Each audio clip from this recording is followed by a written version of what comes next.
Friday, got to get down on Friday. What's up, everybody? Feels like I just left you. We were all just together it feels like it was just a few moments ago. And now here we are gathered together on this, the most glorious of Fridays. The final, is it the last day of the month? I think so. Say the last day of the month. It's not leap year, right? I don't think it's leap year. Welcome, Asta Sophia. Always early on that. I appreciate that. I also just found out I got a 19-cent payout on a stock that I own. So dividends are paying out nicely. I'm guessing that's Home Depot. Thanks, Home Depot, for the 19 cents. Appreciate it. We're already starting off big. It's a big morning. I am currently on a lot some meds because the flu that my child and her mother had is definitely catching up to me. I think I'm about to get it, so if I appear a little loopier than normal today, that would probably be why. It could be some other things too, but I fair warning. Thank you, Luis, for the super chat. Appreciate it. And Sea Monkey Land, happy 2-month anniversary to you. And Had Cam, we even got some subscribers today. Don't ooh. God, I know I can't say anything. Ooh, Home Depot, really? I don't know why I'm supposed to hate Home Depot. Sorry, Bev. I can't always remember all the people that I'm supposed to hate. Or that I should. Not supposed to. I guess should. I don't know what Home Depot does. They all do something. Somebody just said J.D. Vance was being an ass. I don't know who said that in the chat. So that's why I was a minute late. I haven't seen this yet. I think we should just watch it together. Apparently, there was a fiery exchange between J.D. Vance and Zelensky. So let's see. What we got here? Thanks for the sub. I'm talking about the kind of diplomacy that's going to end the destruction of your country. Yes, but if you are Mr. not President, strong... Mr. President, with respect, I think it's disrespectful for you to come into the Oval Office and try to litigate this in front of the American media. Right now, you guys are going around and forcing conscripts to the front lines because you have manpower problems. You should be thanking the President for trying to bring an end to this conflict. Have you ever been to Ukraine that you say what problems we have? I have been to... Count once. I've actually watched and seen the story. He is... Jesus Christ, man.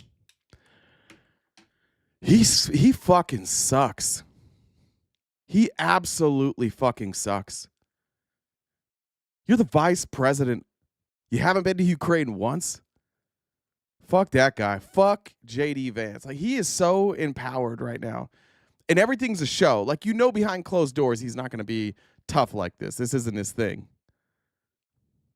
He's such a fake tough guy. And I know what happens is you bring them on a propaganda tour, Mr. President. Do you disagree that you've had problems bringing people into your military? We have problems. And do you think that it's respectful to come to the Oval Office of the United States of America and attack the administration that is trying to prevent the destruction of your country? A lot of questions. Let's start from the beginning. Sure. First of all, during the war, everybody has problems. Even you, but you have nice ocean. And don't feel now, but you will feel it in the future. God bless. You don't know that. God bless. You don't God know bless. That. You will not have a war. Don't tell us what we're going to feel. We're trying to solve a problem. We'll tell you how you should feel. We'll tell you all about your fucking problems. Don't tell us. This is disgusting. This is not diplomacy. This is a man who is here trying to just do what's best for his country. His approval rate will skyrocket in Ukraine, and their approval rate will fall in America. They're overplaying their hands. I'm done being afraid of these people. They're overplaying their hands. This isn't going to play well to anybody. Nobody in the MAGA is crumbling. This is the start, and it's going to get dangerous for a little bit. We're going to go into a coup. This is one of the most alarmingly dumb things I've seen too, and just like transparent. This is so transparent that they are doing the bidding of Putin. It's a little bit embarrassing right now. I don't think MAGA's going to be able to. What's MAGA going to say to defend this? If you haven't seen the background yet from last night, it's a coup. It just is. It just is. It's a coup. And it's us. It's Russia, Trump, the titty milk boys, and MAGA versus the rest of the world. That's where we're at right now. Don't tell us what we're going to feel. I'm not telling you. Because you're in no position to dictate that. Remember this. I'm not you're in no position to dictate what we're going to feel. We're going to feel very good. We're going to feel very. He's such a fucking fake tough guy. Don't tell us how we're going to feel. We don't have feelings. Don't ever tell me about feelings. That's what we had right here. We had a grown-ass man being triggered that somebody brought up feelings. And he wasn't even saying feelings, by the way. If Donald Trump wasn't such a goddamn moron, he would say you're going to feel the influence. That's what he just said.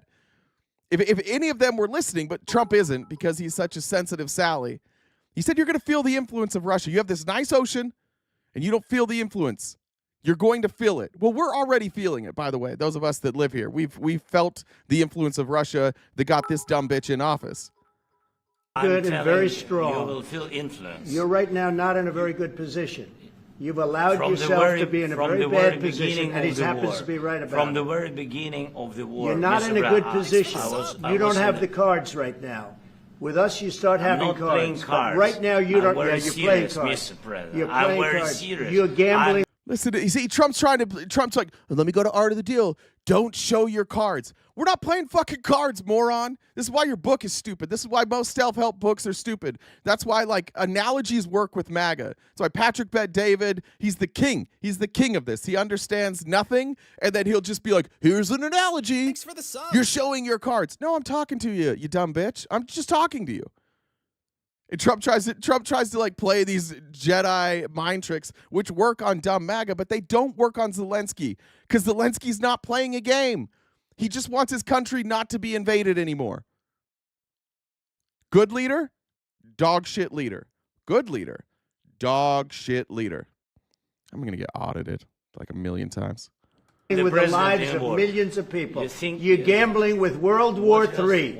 You're gambling with World War III.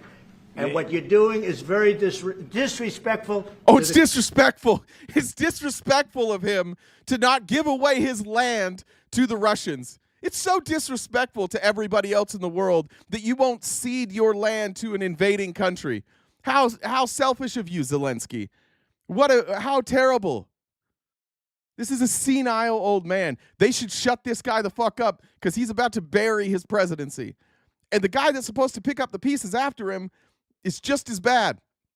They've overplayed their hand. Everybody's turning on Elon. They're turning on JD. They're turning on Trump. Everybody knows it. Now is the time. Like, now's the time we gotta push. Don't let MAGA go anywhere without talking about this.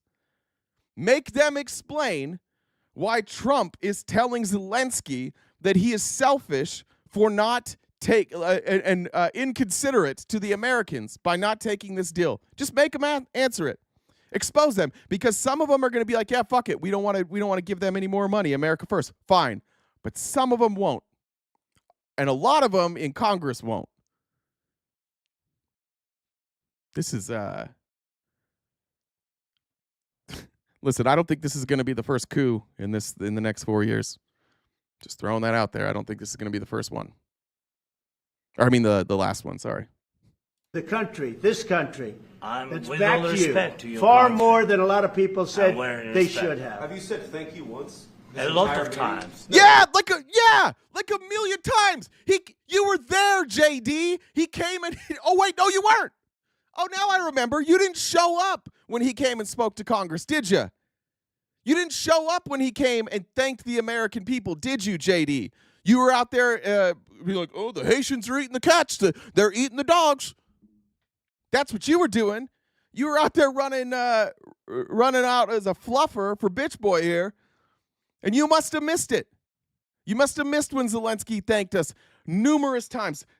Let's rewind that. J.D. Vance hasn't said a word for a minute, and he's like, now I'll get him. They should have. Have you said thank you once? A lot of times. No, in this even entire today, meeting, you said thank even you. Today. You went to Pennsylvania and campaigned for the opposition in October. Offer some words of appreciation for the United States of America and the president who's trying to save your country. Leave the room. Everybody leave the room. Everybody leave. Put J.D. Vance and Zelensky in the room. No rules. If we're going to have a debate, Zelensky's going to win. We're going to have a fight, Zelensky's going to win. This little sniveling bitch over here, never been a tough guy in his life. Never in his life. And now he's pretending he's tough because he won an election. This is going to backfire. Honest to God, like, I know how disgusting this is. It's probably best. Fascism's coming anyways. Might as well bring it in quickly.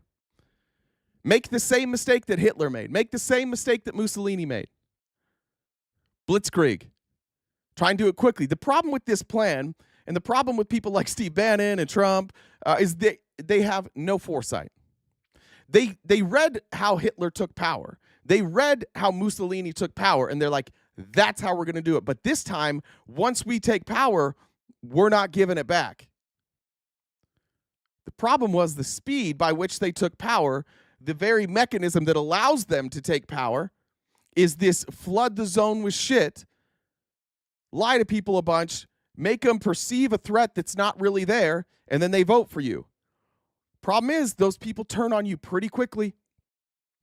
Not everybody's cool being lied to. Not everybody's just going to sit there and be like, wait, no, we're yelling at Zelensky? We're yelling at Zelensky right now? Not everybody's going to do it. In fact, we tried this in the United States already. We've done this exact thing in this country already. And what did it lead to? Anybody? What did it lead to? Politically speaking. World War II, post-World War II, what did it lead to? Massive reform. Massive. And a hard shift left. Because the lesson from World War II is we need to kill fascism. But part of that lesson was, we've got a bunch of fascists in our government. Because not everybody wanted to go join in World War II. No, not everybody thought Hitler was doing the wrong thing. Our nation's richest person, I believe at the time, I don't know if he was the richest, he was close, Henry Ford. Prominent Nazi. Hitler's a good guy. We've seen it before. We've seen all of this before. It's not new. Is there more questions? Sorry, this wasn't even on the outline. This must have, did it just happen? There's no way I missed this on Twitter unless it's being, okay, it was like 10 minutes ago. Let's see.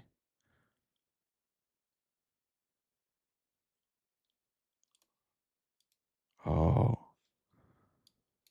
Even today. You went to Pennsylvania and campaigned for the opposition. Okay, that's the end of the last one. Offer some words of appreciation for the United States of America and the president who's trying to save your country.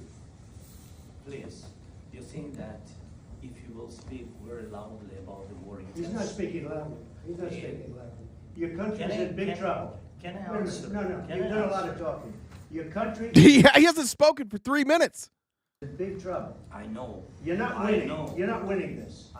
You have a damn good chance of coming out okay because of us. Mr. President, We are staying in our country, staying strong from the very beginning of the war. We've been alone, and we are thankful. I said thanks You haven't in been this alone. cabinet, You and haven't not been only alone. in this cabinet. We gave you, through I this said stupid president, $350 billion. You voted we gave for you your military president. equipment. You and you voted men for are your brave, president. but they had to use our military. What about West? If you didn't have You our invited military me- equipment, You invited if me you to didn't speak. have our military equipment, this war would have been over in 2 weeks. In 3 okay? days, I heard it from Putin. In 3 days, this is something Maybe new. less. In 2 weeks, of course, yes. It's going to be a very hard thing to do business like this. I tell you. Just say thank you. Good move by Zelensky there. Yeah. I've heard this all before from Putin. Yeah. Everything you're telling me, I've heard this from Putin before. And Trump goes, yeah, Putin's right. I said a lot of times Except to American people. Except that there are disagreements, and let's go litigate those disagreements rather than trying to fight it out in the American media when you're wrong. We know that you're wrong. But you see, I think it's... What do you mean you're wrong? What's he wrong about? What's there to litigate? This is fucking crazy. Why don't we go out and we litigate whether or not Russia is allowed to invade your country and keep the land? Let's litigate it. That's all right. I mean, what kind of leader is Zelensky if he's just like, fuck it, you can have it? They're going to call him weak the rest of his life. Putin's going to know forever all he has to do is go into Ukraine. Like, that's what we're dealing with here. Remember, this happened to Germany. Hitler's Germany invaded Czechoslovakia. And you had Neville Chamberlain flew to Germany and met with Hitler. And he said, it was just like this, I assume. It was just a nice meeting full of dipshits.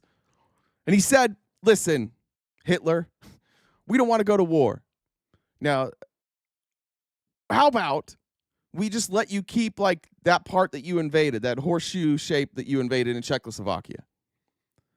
But you can keep that, but you can't go any further. And so Hitler was like, yeah, I'm down. And Neville Chamberlain's like, this is great. And the people of Czechoslovakia were like, wait a minute, hold up. Are we getting troops? Are we getting protections? He just wrote it on. It's just a note. Okay. Well, I hope this works out. A year later, Putin invaded Czechoslovakia. 1 year later. Because he knew that it was nothing but a reset. This is just a reset. Trump is giving Putin a reset. We've seen it. It's happened before. This is history repeating itself. Don't let Republicans get away with not saying this. Don't let Republicans get away with leaving a conversation not knowing that this is exactly what Hitler did. Exactly. It's not even a coup. The coup's over. The coup's over.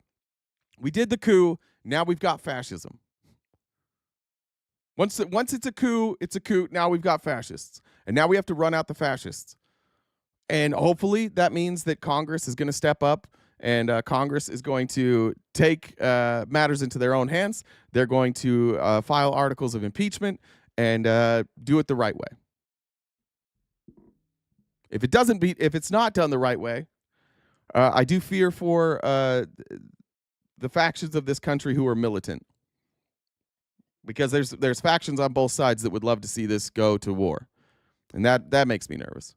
Good for the American people to see what's going on. I think it's very important. That's why I kept this going so long. You have to be thankful. You don't have the cards. You're buried there. Your people are dying. You're running low on soldiers. Listen, you're running low on soldiers. It would be a damn good thing. And then you tell us, I don't want a ceasefire. I don't want a ceasefire. I want to go, and I want this. Look. No, he's never. First of all, have you ever seen a meeting with Trump and Putin? You ever seen that? This guy can act tough all he wants. And here's another thing you need to remind MAGA of. Nobody's ever seen Trump and Putin speak. And their first meeting, Trump's first presidency, everybody got kicked out of the room. There were no witnesses. There were no note takers. The meeting was not recorded. We have no clue what he said. He throughout the time away from the presidency, he was on the phone with Putin. We know he was in contact with Putin. He said it. In fact, we tried to bring it up during the campaign. We tried to say like, hey, he's not allowed to do this. Nobody gave a shit. He would never speak to Putin like this because he's on the take with Putin. This is as clear as it gets. I hope we clip this. This is as clear as it gets that Donald Trump and Putin are one. And America is about to make a decision. America's about to make a decision. Are we aligning with Putin or not? And if the answer is or not, Donald Trump's going to need to go. J.D. Vance is going to need to go. They're going to need to be impeached. You can get a ceasefire right now. I tell you, you take it so the bullets stop flying and your men stop getting killed. Of course, we want to stop the war. But you're saying you don't want a ceasefire? But I said to you, I want a ceasefire. with guarantees. Because you'll get a ceasefire faster than an agreement. Ask our people about ceasefire, what they think. That wasn't with me. For you what that wasn't with me. That was with a guy named Biden who was not a smart person. That was with Obama. It was your president. Excuse me. That was with Obama, who gave you sheets, and I gave you javelins. Yes. I gave you the javelins to take out all those tanks. No, you didn't. Congress did. Congress gave him the javelins. You see this? Like he still takes. I mean, take credit for everything, unless it's bad. Then take credit for nothing. I debated MAGA with this for 2 years. Trump sent money to Ukraine. No, that was Congress. Now it'll be like, look, Trump gave him javelins. They're just going to flip their argument. Obama gave you sheets. In fact, the statement is Obama gave sheets and Trump gave javelins. That's nobody's statement ever. That's probably something that like Charlie Kirk tweeted. Nobody says that. You got to be more thankful. You gotta be more thankful. You don't have the cards. With us, you have the cards. But without us, you don't have any cards. One more question to Good Lord. I wonder what the reaction is now. How absolute Otis to see J.D. Vance and Trump attacking. I mean, I guess this is a good time to bring this up. I can't believe I said that. Next one. Zelensky is a dictator. Did I say that? I can't believe I said that. Next question. It is like, do you see the brazenness now, though? Like, a lot of people said this is, they said, oh, Trump forgot. I'm not sure he forgot. I mean, he might have forgot he said it, but in the way that, like, he says it so often that he forgot that he said it out loud. You know what I mean? Like, he might have forgotten he said it out loud in front of cameras because he says it all the time. But it's brazen now. Like, turning on Zelensky is not a good move.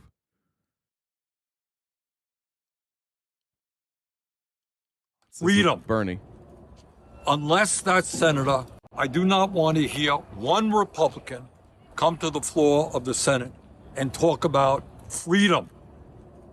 Unless that senator has the guts to call out Trump for the lies that he is telling about Putin and the war in Ukraine. Mr. President, it was Russia that started the war, not Ukraine. It is Putin who is the dictator, not Zelensky. This country must not align itself with Putin and authority. Just imagine being this guy and seeing Bernie on a walkabout doing a TikTok video. Just think of like if you're in the window looking down and you're watching Bernie do this. I know I ADHD a little bit, but my thought when they did a cut was just like how you wouldn't believe your eyes if you saw Bernie out there with like somebody walking backwards filming him. Terrorism. We must fight for democracy all over the world. I love that. It's just like, is this pace okay? How's this pace? Is it working? All right. Hey, what's up, Jen? Maybe. Sorry, she has to usually mute a mic for a second. Yeah. There we go. Hey. Good morning. On. Happy Friday. Did you say good morning? I said good morning. Oh, good morning. Multitasking. I was adding some things up before. Oh, no. I was doing some math. So we're sitting at 213 on Twitch. 258. Why are you for laughing YouTube. while you're saying this? Because it's funny. It's not funny. It's not funny at all. for a total of 471 subs between the two platforms, which means we are short 29 for our calendar. So, if you guys are not aware, once we hit 500 subs between the two platforms, we are getting an RTP calendar. We have got allegedly. I think we've got it documented. There's enough proof that this is a thing. So 29 away from our calendar, we get to pick some outfits and some poses. No 90s lipstick or early 2000s lipstick style poses. So no butthole lips. Thanks for the sub. Are going to be included. And no buttholes. Can we be clear on that too? Also no buttholes. This is a non-nude photo shoot. Yeah. So, but we are going to get a calendar. So I have a feeling we're gonna have to figure out. I mean, Charlie just gifted a bunch of subs. I didn't count how many that was, but thanks, Charlie. Thanks for the sub. It's weird. It's weird to be grateful and upset at the same time. I'm having conflicting feelings, and I'm struggling to put the right look on my face. That's fear. Thank you. If you guys don't know what that look is, Thanks that's for the fear. sub. And oh 5. All right, I have a feeling this is going to be achieved this live. Just Thanks saying. for the sub. Anyways, so if you guys haven't already subscribed on Twitch, Or there's other creators. There's other creators out there too. You know, there's other ones. I mean, there are. And we've got 4 memberships on YouTube. So either way, gets us to that number. If you guys want an invite to the Discord, you can send any of our mods in the chat a message, and they can get you a link. Or if you want to DM me directly, it's Jen JENN DUBB, the number 1. For the sub. I can get you a link. Check out our Instagram and our other platforms we're on if you want to go check out with different memes. And looks like we're gonna have some Friendly Friday merch being launched here. I'm working on wrapping that up, Thanks and for the so sub. that should be up there here within the next hour. I should have that all updated. So, but yeah, so there's that. If you guys are on YouTube, please like the stream so we can push that out Thanks for here. the sub. And then let's see what else I got. I think those are all that. So I got thrown out of a local park Thanks for the sub. after arranging the squirrels by height. They didn't like me criticizing. I thought that was the end of the joke. All right, not bad. Hey, do you want to see if somebody wants to clip that first part that we did with JD Vance? Like if they want to go back and clip that and see if we can get that out so that that'd be great. Yeah. Thank you. All right. Bye. All right, we'll jump into it. This is how I was going to start the show, and after what we just watched, I'm sure you've all seen this, but after what we just watched, this is actually more topical than it was before. Here is TikTok user. Hot tub for the first. Sorry, let a bitch know. Erica Mags. Make sure you're following her, hot tub for the like first me, time? and enjoy this video. Did you hear I'm going in a hot tub for the first time? What do you mean? You're a lobster. I know, but the chef told me he's got a hot tub that I could go in. You're a lobster, you can't go in a hot tub. Says who? He said the water's extra salty, like saltier than the ocean. Why would you need that? You already live in the ocean, it's salty.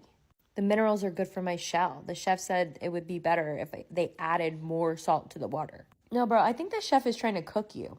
Listen to yourself. That sounds dumb. Why would he want to do that? I think he's going to feed you to the people. The chef is a businessman. I think he knows how to run the kitchen. Okay, I would just be careful because it really sounds like he wants to cook you. You know what? I think you're jealous of me because I've always said that I wanted to go in a hot tub because the water in this ocean is cold. Yeah, on purpose. The water is keeping you alive. Says who? The chef said that I'll turn a different color if I go in the hot tub. Why would you want to be a different color? I always thought red would look good on me. Red is the color of a deceased lobster. Says who? I heard that's fake news. Who told you that? The chef? He's gonna cook you. Just felt like it was more applicable after we watched our president and vice president just absolutely make a mockery of humanity. And I'm proud to be an American. Bean, thank you for the super chat. Can you pin the sub link to the chat, Jen? I bet she can. I can't. Dreamliner said, where's Jimmy Carter when we need him? Johnny, what's up, brother? I was watching last night. I'm late again. That's all right, Johnny. I always like getting your messages like an hour after the live has ended, but you're still in there like commenting. I appreciate that. Charles, thank you for the super chats. And thanks again for last night, Charles. And Luis as well. Thank you for the super chat. I do have a couple messages to read. Let me get to those. Asta Sophia, thank you. Said first one on the dollar train. That was earlier. I forgot to read your message. First one on the dollar train and one good joke for Friendly Friday. What do you get when you cross a dick with a potato? It was a dictato. I liked that one. Aurora. $5 Friday. Fuck that bitch Trump and Couch Boy. Tina said happy Friday. Thank you, Tina. Appreciate you guys very much. All right. Let's go next. All right. Remember that Kootenai County sheriff out there in Idaho? I'm not saying a weird word. On sheriff. But this sheriff out here in Idaho, our friend, but goddamn, the Dinesh guy has been busy. Very busy. He has some news about old boy here, old tough guy sheriff here. Norris of Coeur d'Alene, Idaho. I'm just kidding. The way you pronounce that city name, I learned, is actually Coeur d'Alene.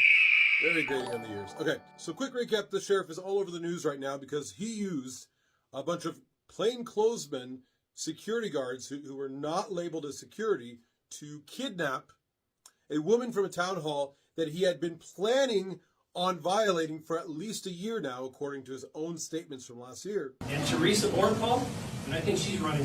I will call her out. She's another activist. Security firm is Lear Asset Management, owned by Paul Truett, who was also there. That security firm is banned from operating within the city. When that video stopped on Paul Truett, I was like, God damn, I know that guy. And I thought of like 8 different guys. Paul Truett looks like every guy in Idaho. Just like every guy that like stayed in good shape in Idaho. That's what he looks like. Police chief pointed out that the sheriff violated Dr. Teresa Bornpaul's First Amendment right to speech. They also dropped charges against her that Sheriff Norris had falsely made. Yeah, they said she like bit him or something. Norris is one being They're like, oh, she assaulted our officers by biting them. I don't know if she bit him or not, but I hope she did. And I hope it broke skin. Investigated in this case, and we're looking forward to the results, although police usually clear themselves, so we need to keep the pressure on. And when a sheriff makes a mistake like this and then turns around and says, I believe I've done nothing wrong, all they're admitting is that they cannot tell the difference between right and wrong. It is a horrifying thing to admit when you have a private security firm kidnap a woman, the police agree that what you did was wrong, the community agrees that what you did is wrong, the entire internet agrees that what you did is wrong, and you're still standing there going, I think I did the right thing. Good point, RGZ Mom. Yeah, they weren't officers. They were security guards. I think I'm going to do this kind of thing more often because it's totally okay to do. Yeah, that response should get you removed faster than anything. You should know the difference between right and wrong, Sheriff. But I want you to take a look at this clip from the end of my initial video about him and listen closely. Thanks, Monsters, for the gifted subs. Gang in control of a police department. Of course, it's what we've been saying all this time, but now you can see it. He left that job, but still collects disability from it. How do you collect disability for a job you're currently doing somewhere else? Is that not fraud? He's also very dishonest about his residency, and that is, of course, to cheat his taxes. And it's not for nothing, but dude doesn't return his library books. Well, LACRA has responded, and they actually confirmed that when you're receiving disability, it is because you are completely incapacitated and unable to perform that job. You just cannot do it. That's why he would receive such a high number in disability from Los Angeles. However, he's clearly manhandling this woman and doing the job in Idaho. This is fraud and waste. It's a little more nefarious because Los Angeles residents, their tax money should be going towards wildfire recovery, not towards this sheriff who That's right. is doing Fucking the job. leeches. These leeches, man. Where's Elon on this one? I know it's not federal. Else, and that job, in his mind, is just assaulting political opponents. So, of course, we have raised money so the victim could take legal action, and look where we're at right now. I hope Sheriff Norris is scared. I hope he's terrified. I hope he feels... Same. I hope he's very scared. But we know he's probably he's about to lose a bunch of money. Couldn't have happened to a better candidate. I covered this a little bit last night. Everybody knows, but the travel ban for Andrew Tate and his brother has been lifted. They apparently this is due to multiple attempts from Richard Grinnell from the Trump campaign. I just wanted to. I played the clip of Ron DeSantis saying no. Now Ron DeSantis is actually opening an investigation into how they got there. We'll see what comes from that. But I just wanted to remind you guys of some of the charges for the Tate brothers. Okay.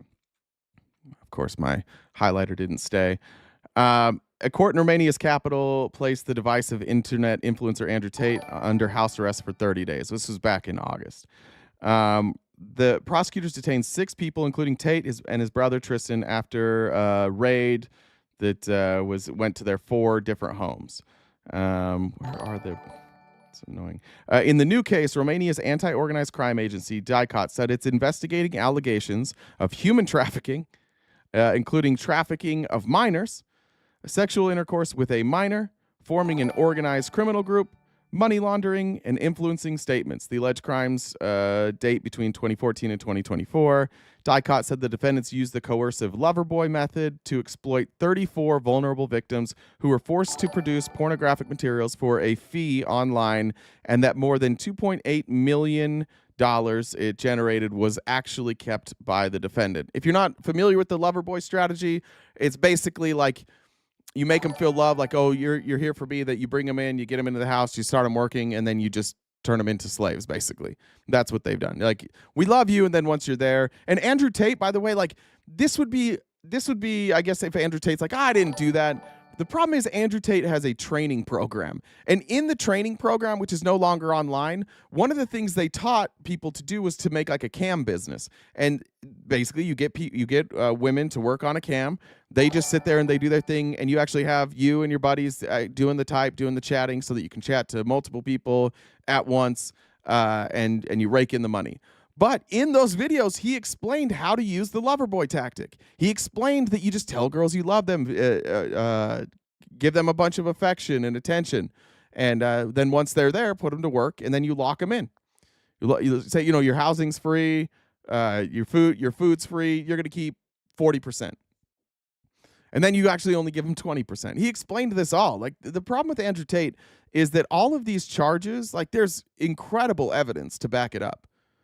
And most of what Andrew Tate's lawyers have been able to do is get like some evidence thrown out for basically breaking procedures. Like, some of the evidence that's been thrown out, I think they've ruled like they didn't have a warrant to get that evidence. But there's still overwhelming evidence, including affidavits of like 30 plus women. And on video, there's a video of him like slapping a girl. Telling her, making her explain why she deserved it. Now, later on, after the allegations, and we don't know what their financials are, could have been a settlement there. We don't know for sure. But for some reason, like later on, after she made those accusations, she's like, oh, we were just cosplaying. It was just role play. Or role play. I guess it's not cosplay, is it? So that's who we're dealing with Andrew Tate.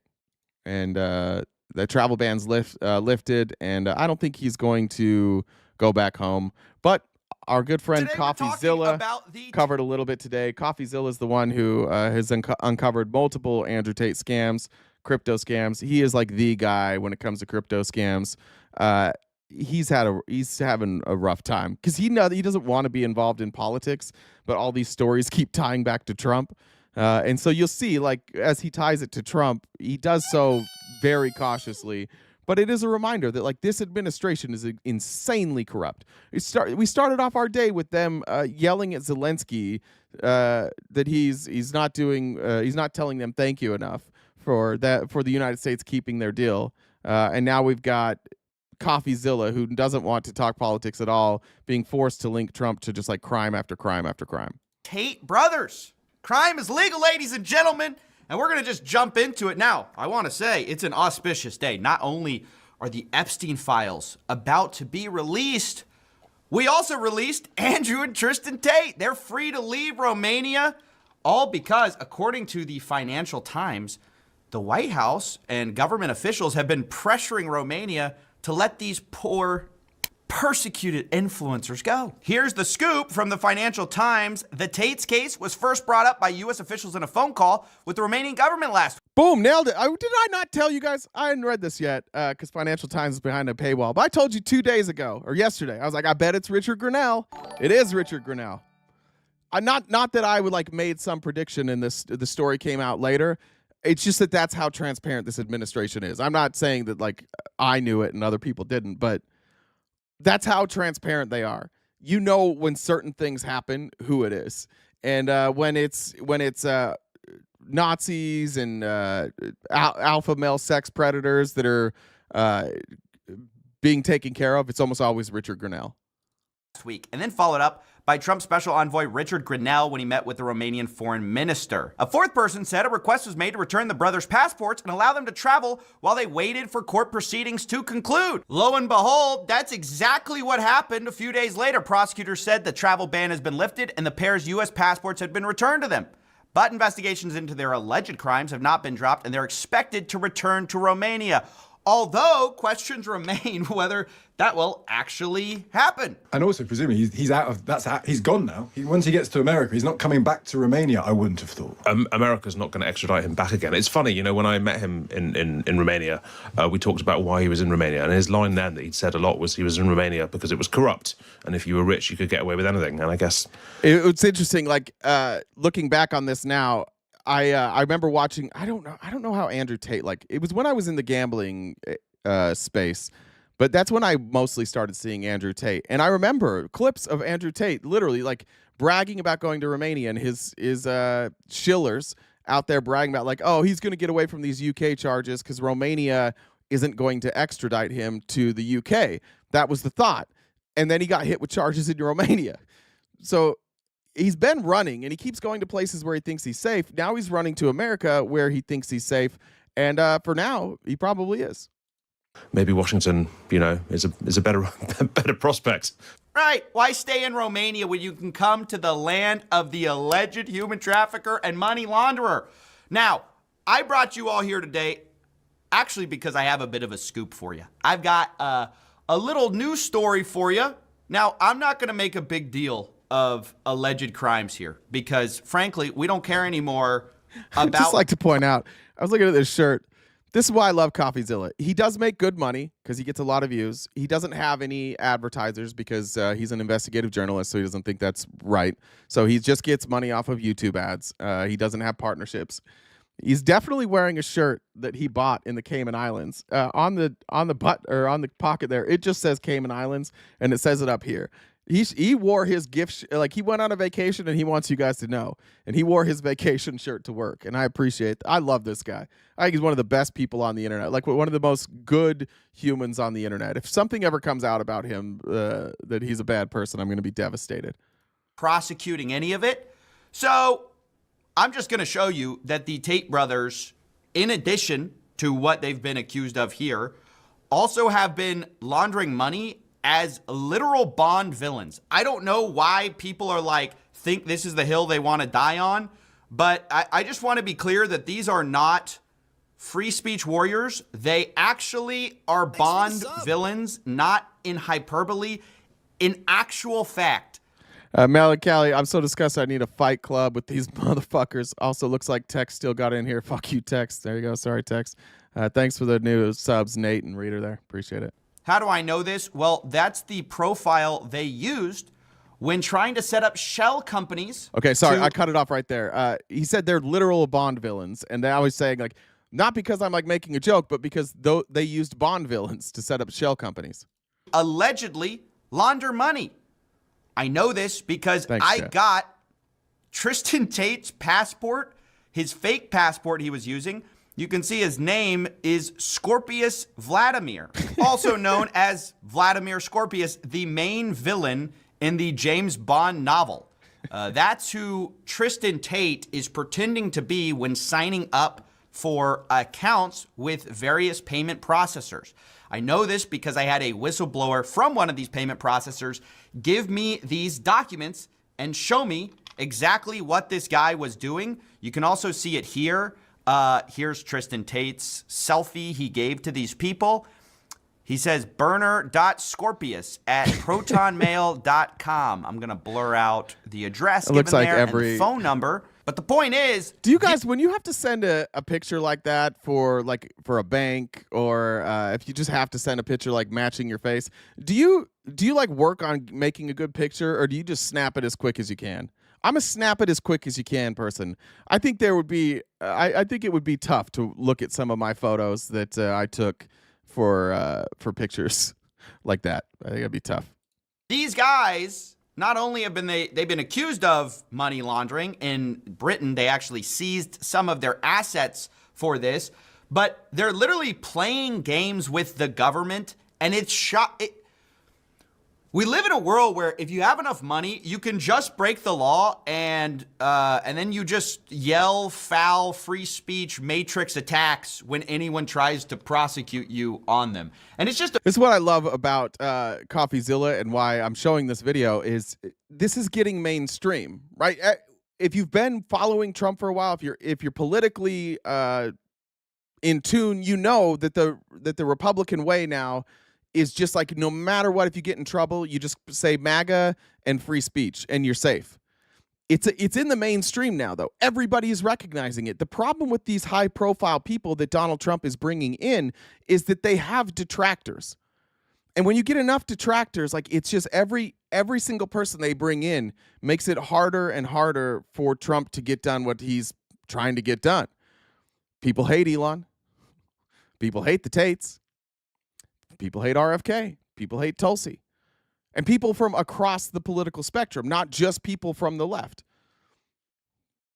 So you bring in a bunch of shitheads, eventually the shithead haters get together and go, wait a minute, there's a lot more shitheads than I knew. Why does Donald Trump have so many shitheads around? It's amazing how it works. I mean, what's so baffling about it is these people brag about it. It's not like they hid it and then now I'm exposing it for the first time. They're the first ones to brag about like tax evasion and laundering money. This is why I have my Cayman Island shirt on, guys, because we're in the tax evasion world. So here's what Andrew Tate himself. Damn it. I thought I nailed it on it. I still could be right. He still maybe did get it in the Cayman Islands. Said, this is prior to anything that I'm releasing today was told, or the Britain case came out, the UK case. Here's what he said himself. If you refuse to comply permanently, you will be amazed how far you can get as an individual. And I mean this. So let me give you an example. My tax affairs are fully in order in Romania because I pay 3%. But when I lived in England, I refused to pay tax. It was 40%. So they started sending me letters and threatening me. Do you know what you do? You know what most people would do? Reply to the letter, get a clever accountant. Guess what I did? Ignore the letters. Ignore. Then they start sending people around to my house. Where's Andrew? Oh, he's not here. Ignore. There becomes a point where there's a cost-benefit analysis where they sit down and go, we don't know where this guy is. We don't even know how much money he has. We don't know if he's going to pay. He might have left the country. This is a waste of our time. Yeah, that doesn't happen. That doesn't happen, by the way. What happens in real life when you're not a fucking idiot who listens to Andrew Tate? That's probably why Tex is here. This is one of Tex's heroes. But Andrew Tate's a fucking idiot. He doesn't understand any of this shit. He just speaks confidently, and he's in good shape. And so that's enough for the MAGA chud group. Like, all of you, there's nothing that the MAGA men love more than a nice hard body, a nice clean shaven head, some biceps, 6-pack abs. Oh, you can almost feel it, right? Feel it, but you feel it in your pants a little bit. There's nothing they love more than that. But what Andrew Tate's saying here is stupid, because what the IRS actually does or a tax collector in the UK, what they actually do is if you don't pay your taxes, they trace your money and then they just take it. And they take it at the maximum rate, right? Plus interest. This is not good advice. He's like, you could just tell them, fuck them. You know who else said fuck them and just did their own thing? Every tax fraud ever that got caught. Before they got caught and went to prison, they were doing what Andrew Tate is saying. You could just say, fuck you, and do whatever you want. You can for a while. You can do it for a while, but it catches up to you. I remember one time I didn't pay taxes in like, I don't remember what year it was. And then somebody told me there was like a 7-year window, and I was like, yeah, this is the last year. And then they caught me. And I'm like, oh man. And I think I wound up owing something like $73. I had made like no money that year, and I didn't want to pay tax. I remember thinking like, I didn't have enough money to pay for somebody to do my taxes at the time. I didn't want to go down and have somebody do my taxes. So I'm like, they won't notice. They noticed. Now it was interesting. They could track me down for like $13,000, but trying to get these billionaires to pay their fair share. God damn, we can't get that. Can't track those guys down. And they give up because everyone's a coward and fills in the form. I don't fill in form. Right. Why would you pay your tax? Jay, have you ever considered not replying to the letters? I haven't. When you can pretend to be a literal James Bond villain. You know what people do? Nothing. We bring you back to the U.S. on a special little plane because, hey, our government officials don't want you persecuted, right? In Romania. We don't want you in Romania, right? Why? Come here. Come to America. We don't care. We welcome tax cheats as long as they're rich and famous. You know, we don't want, if you're broke and you cheat your tax, if you don't report $400, that's a problem. But if you're rich, well, we can bend the rules, let's just say. Now, another thing that came up with these leaked documents was they come from TransferWise. Now, this is a payment processor. Now it's just known as Wise. I did confront these people on it because they subsequently terminated the Tate's account, or that's the reports.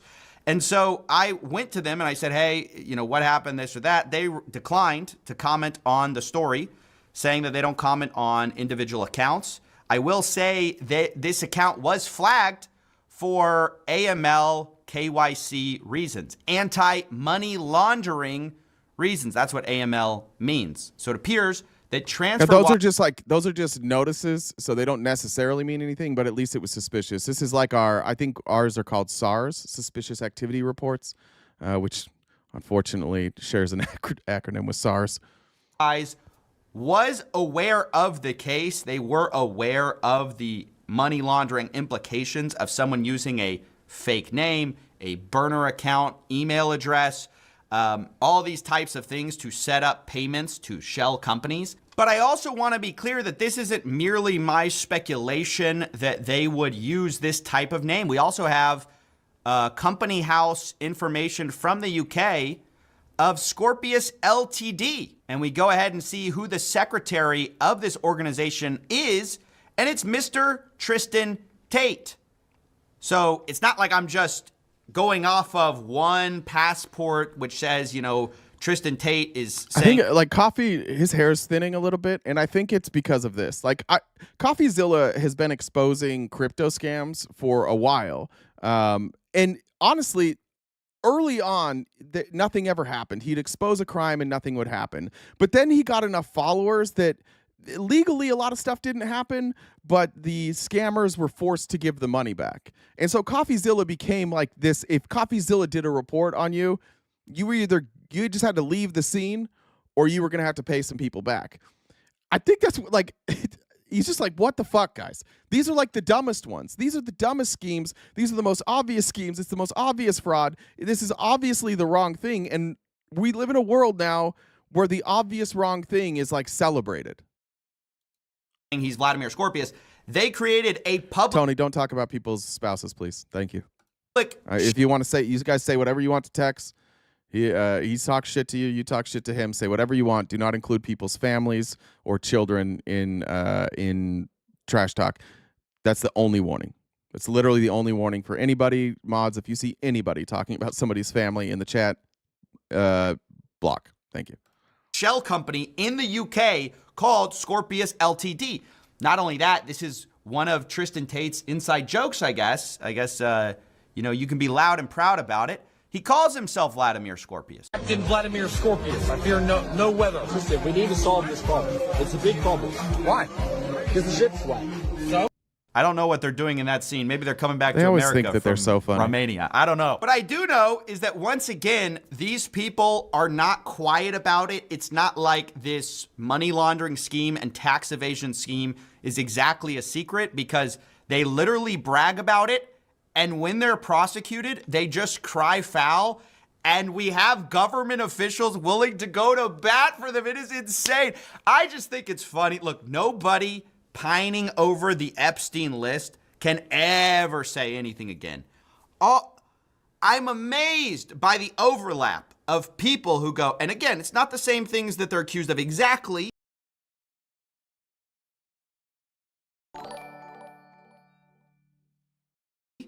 It rhymes, but it's not the exact same things. But it is amazing how people go, yeah, we got to release the list. I can't believe Epstein was supported by officials and like really powerful people.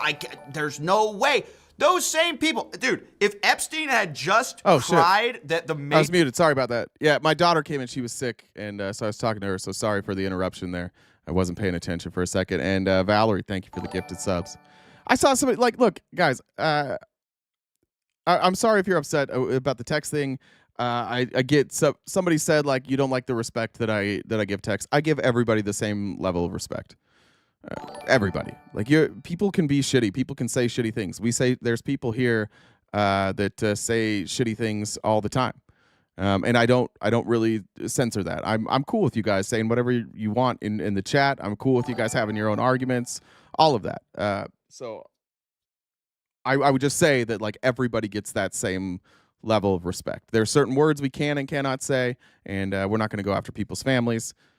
If that bothers you that I give text the same rules as I give everybody else, then I think that probably requires a little bit of inward thinking there. Think about maybe why.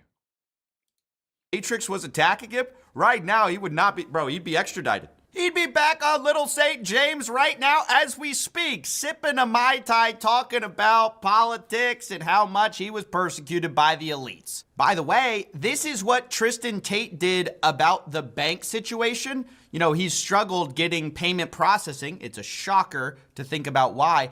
And they've complained about this multiple times, and people run to their defense like, I can't believe the Tate brothers are getting persecuted. There's a friend of mine who owns a bank. I'm not going to put him on blast. I'm not going to say the name of his bank, but he owns his own bank. He's a very successful guy. He's a member of my private, an actual bank, a bank. And he said, don't worry, Tristan, I'll just give you an account in my bank. No problem. Sent him my passport, my brother's passport, all my details. I said, good, make me a bank account. He calls me 2 days later. He says, I have never seen anything like this in my life. I said, what? The person who issued my banking license called me today and said, if you give these 2 accounts, your license is revoked and your bank's been shut down. And I was like, wow. Yeah, because you're a money launderer. That's not unusual. They try and spin all this shit like could you believe it? They're taking away people's right to bank. Yeah, money launderers. If you launder money and they know you're a known money launderer, and then a bank who's friends with you decides to give you a bank account so that you can do more illegal activity, yeah, you're gonna have somebody reach out and be like, don't do that, bank. Don't let the money launderers launder money. Wow. So if you don't believe in the Matrix, if you don't believe me and Andrew are under attack, if you think that we are just, I guess, suffering the consequences of our own actions and that we're criminals and there's no conspiracy against us, explain to me, please, why I can't have a bank anywhere in the world. Because you use fake passports calling yourself Vladimir Scorpius. It isn't a conspiracy. What are you talking? Oh, if you don't believe in the Matrix, explain. Jen, will you find Trump's statement after the Zelensky stuff? I'll cover that in a minute, guys. I understand. It looks like there's some more breaking Trump news. Jen, I guess he truthed something. Will you see what he put out about his meeting with Zelensky? Explain to me why I'm not allowed to launder money and not pay taxes. Really, guys? This is crazy. And all these people eat it up. Oh, they're getting persecuted. Meanwhile, you actually read the case against them, and they open up Scorpius Ltd, Goose Famoose, The Cannon Run, and they that's supposed to be like the Cannonball Run. Did anybody watch that when you were younger? I need to watch the Cannonball Run again. I haven't seen that in a long time. Allegedly don't pay taxes according to UK police. All the while, by the way, actually they are opening up fake bank accounts. You see, respondents' brothers have continued to open up financial accounts in the UK. using UK identification and... Sam, what's OFAC? I'm guessing that's, I don't know if that's worldwide. Will you just, I see that they search an OFAC list when the account is being opened. Let me know what that is. Holding out their address to be there for business revenues and to launder funds. We don't care about victims. Just dress up in a nice suit. Just brag about what you did. Just be shameless, dude. And then at the end of it, you can just say, hey, they're attacking me. I'm a free speech man. And everybody flocks to your defense. So, look, I hope you enjoyed this little run through the world of crime. I mean, it's legal now. I did love that. Crime is legal now. It is. By the way, this is my Elon Musk Welfare Queen hoodie. It is available in our store. And they're better than this. This was, sorry, you guys might not have heard that very well. This is the Welfare Queen hoodie. It's available in our merch shop, and they actually look better than this. This was like our first run. This is the shitty version, so it's better than it. Office of Foreign Asset Control. Thank you. Appreciate it. Jen, were you able to find any of that? Oh, shit, I forgot to hit my crime quota for the day. There's still time, Bree. There is still time. I forgot to hit my crime quota for the day. There's still time. I'm looking it up right now. To hit my crime quota. We're getting that echo, Jen. I'm looking it up right now. There we go. I think it's gone now. I'm looking it up right now. Okay. I see. I can just. What are you on? What are you on X? No, I'm on True Social. Let's see. 10:16. So I saw something that popped up 10 minutes ago or something like that. He'll probably. Let's look. He probably everything he puts on. I saw something that the White House meeting was canceled. Here I just posted one article for that. But I was going straight to Truth Social to see if I could find it. Oh wait, hold on. Call him a dictator, or is that old? There's well, I don't know. I don't know what this one is. I don't see it on his. Let's see. There's like a Trump Truth Social account. Yeah, no, I'm on it right now. No, I mean on. Yeah, there it is on Twitter. But nothing new. They haven't posted it yet. Does anybody have it in the? If you have it in the Discord, Gen Chat, let me. If anybody has it, drop it in or in the articles or a research team. I don't see it there. Something. That's the one I was reading it, but it didn't seem. This one didn't look like yelling to me when I first saw it. But here, I'll put this one.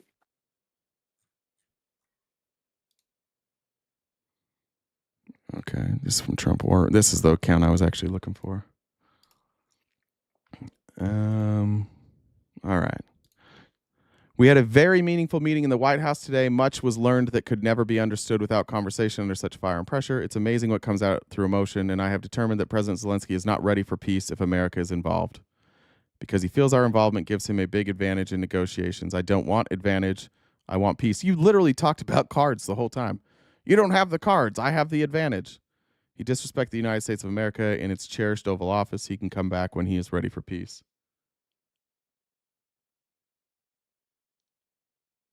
Jesus.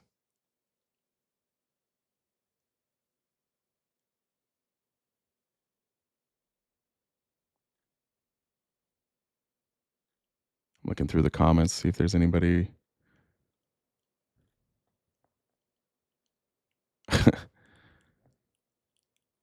The Al Jazeera article I sent you, it says a meeting between them erupted in a shouting match as Trump threatens either you're going to make a deal or we're out. Yeah, we showed that. Let's see. Is this it? Oh, there's the whole thing. It's 28 minutes long. Is this the whole thing? See, Future Birds Live. That was about to get our channel or video demonetized. See how quick I was on that? What is this?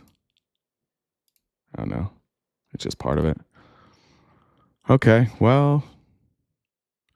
Schiff said, a hero and a coward are meeting the Oval Office today, and when the meeting is over, the hero will return home to Ukraine.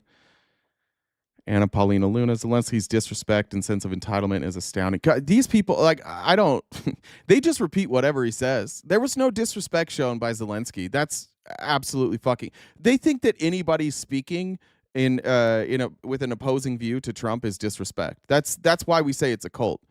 There was nothing to Zelensky sat there the whole time and was just respectful, tried to cut in while Trump and JD Vance yelled at them or at him.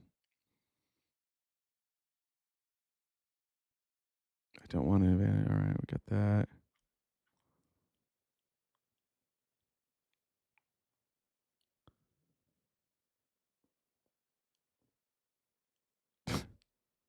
Tell us you're grateful. That's the wild part, is that what they're really upset about is that like he won't just like kiss the ring. And JD Vance literally saying, tell him you're grateful. Tell him, like pointing at him, saying, tell him that you're grateful. They've all caved so much. They're all such trying to use better language. They're all such cucks, and they all feel so bad about themselves. By the way, like this does happen in a cult. Growing up, one of the frustrating things for me, and one of the problems with the culture of Utah County, which is where I grew up, is that everybody actually has the same morals, because the morals are all dictated by the church. So everybody I knew, every single human being, with the exception of 3 that I went to high school with, I don't know how many thousands of 4 or 5,000, I think, people. That might be high, maybe 3 or 4. I never remember. A big school. Every single person, with the exception of 3, were Mormon. That means I knew every single person's morals, and I knew every single person's rules. And they knew my rules, and they knew my morals. And there was nothing that frustrated us more than somebody getting away with breaking the rules morally, right? Here's an example. When you go on a Mormon mission, before you go on a mission, you have to be interviewed by your bishop and stake president, and they have to determine whether or not you are worthy. And that's literally the words. Like, are you worthy to serve a mission? And worthy means, do you keep the rules very strictly? Law of chastity, which is saying like there's no sexual intimacy before marriage, outside of kissing, that was the line. Like if you had not confessed and repented to like grabbing a boob, you couldn't go on a mission. You had to confess and repent. So when I first you have to submit mission papers. So you fill out all this paperwork about, I don't even remember what's in it. I think you tell a little bit about you. You have your name. You say like if you have any preference on where you would like to go on your mission, and you send it into the church headquarters, and then they tell you that the church or that the leaders pray over every single one of those, and they decide which place you're going to be called to, and it's a calling from God, and that they literally pray about each one, which we now know isn't true. So you have to fill out that application, then you go through an interview process. And I, at the time, had a girlfriend, and she dyed my hair from brown to like darker brown. And I had to like push back how long I was waiting to go on my mission, because by dyeing my hair, my bishop said I wasn't serious enough. He could tell that I wasn't serious about going, because if I was, why would I even waste the time dyeing my hair when I could use that time to prepare to go on a mission? And my bishop's son was the same age as me, and he was a friend of mine. And my bishop's son every weekend was out getting drunk every weekend, which is a big no-no. Like for us, that's a big no-no. He definitely had girlfriends. He definitely didn't keep those rules. Another big no-no. But he went on a mission. He didn't have to like be held to the same standards, and it used to drive me nuts. And that's what these guys are. JD Vance has had to throw away everything. Any shred of dignity that JD Vance had, he has had to throw that away in order to come crawling back to Trump. Elon Musk has had to throw away his dignity to crawl to Trump. All of these people, it's what he demands. That's why there's so many loyalists, because he forces you to throw away your dignity and capitulate. And then once he's there, oh, I love you so much. Oh, I love you so much. You're so wonderful. You're so great. Wait, you said something bad about me? Get the fuck out. And then you're the worst human in the world. So everybody who's ever dealt with him has watched this process play out. If you want to be in the good graces and you want to be in power, you do whatever he says. And if you don't want to be in power, say something that he disagrees with. That's what they're all feeling right now. That's why they're like, when you say, are they really this upset? Like the MAGA people, are they really with Russia? No. They don't give a fuck about Russia. They just want to do whatever Trump says because that's how you get approval in MAGA. That's how you get approval in that cult. Is that the more strictly you adhere to Trumpism, the more elevated you get. He just handed 15 binders yesterday to the most diehard loyalists, journalists you'll ever see in your life. Straight propagandists. By the way, they literally put out the messaging that he gave them. Here, this is what you need to say. And then a few hours later, hey, I need you guys to all go on and clarify that you weren't actually here just to get the binders. You were here for a different reason, and then we gave you the binders. And then they all had to go out and clarify that. Every last one of them. That's what we're feeling with Zelensky. Let me get to some comments here, and then I'll update the gift goal as well. Kyle says, for RTP Media, thank you, my friend. Got those. And then, did I miss some super chats here? Okay, I got all the super chats. We're actually good on that. All right, what time is it? 11:43. Oh, we got plenty of time.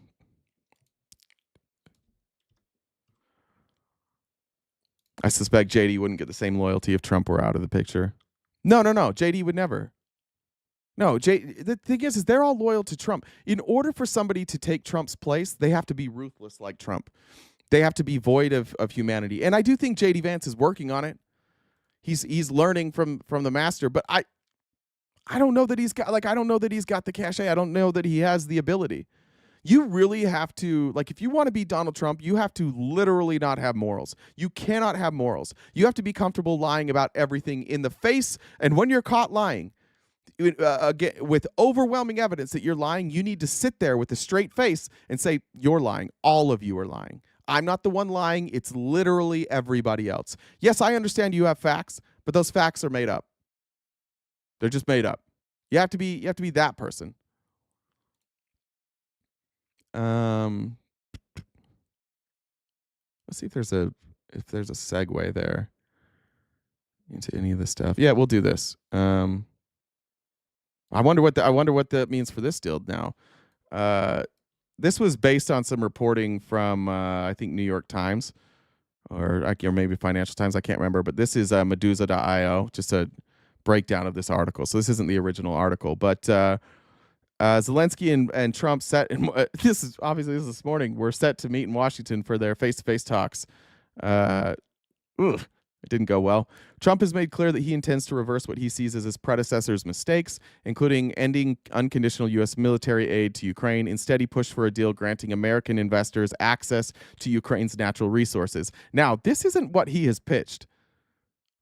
Access is not what he has pitched. Access for American investors.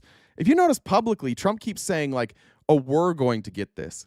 Trump is using our leverage as a country, our military force as a country, and our negotiating ability as a country to force Zelensky, who has been invaded by Russia, to give access to American investors, his oil buddies and his AI buddies who want to get access to all the power they can. Potentially, I think there's it says, I'll read it. There's a bunch of different rare earth minerals that are there.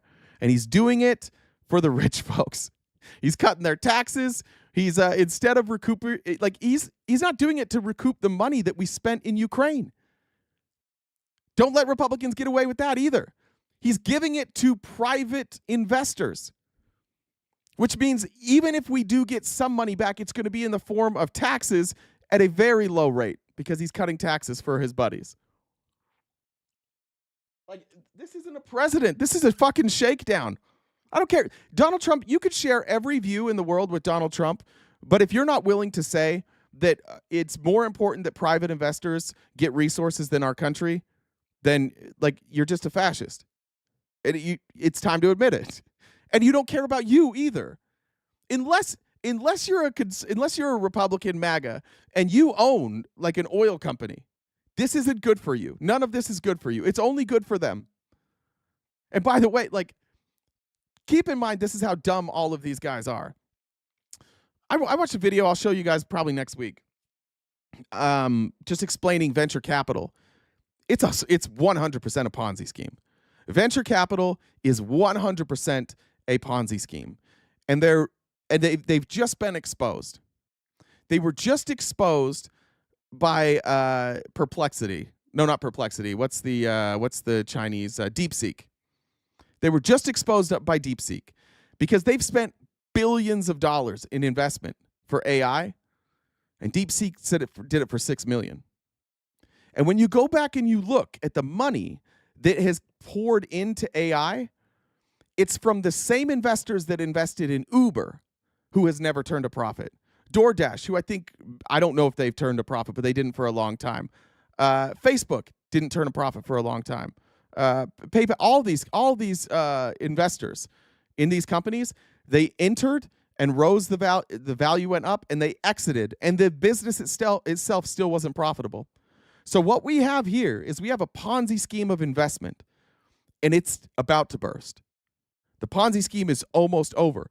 The reason that these tech companies that make no money are worth so much money is because VCs and investors say they're worth money. That's the only reason. And when their leverage is gone, when they have nowhere else to pump VC money and no new scam, they need an exit, or they need some way to keep up. This is their way. Natural resources. I don't know that they care about AI. These folks like Elon, instead of being like, we want to be in charge of AI, they say, let's do AI, let's do AI. Everybody, like Elon, everybody should have AI. It should be open source. Well, why would a guy who built his career off of monopolies want AI to be open sourced? Does that make sense? PayPal, monopoly. Solar City, they tried to be a monopoly. Tesla, a monopoly. Why would a guy who tries to be a monopoly, why would he suddenly want something that's open source? Because it's not what he cares about. He wants everybody to adopt AI and then have access to the minerals. That's why you see right now a lot of love going out to South Africa. That's why you see deals here in Ukraine. That's why you see Trump working on deals in Russia. That's why you're working with the Saudis. I think the plan is to exit through resources. AI itself, like when you think about AI, is AI making your life a lot easier? What's the next expansion of AI that's going to make your life easier?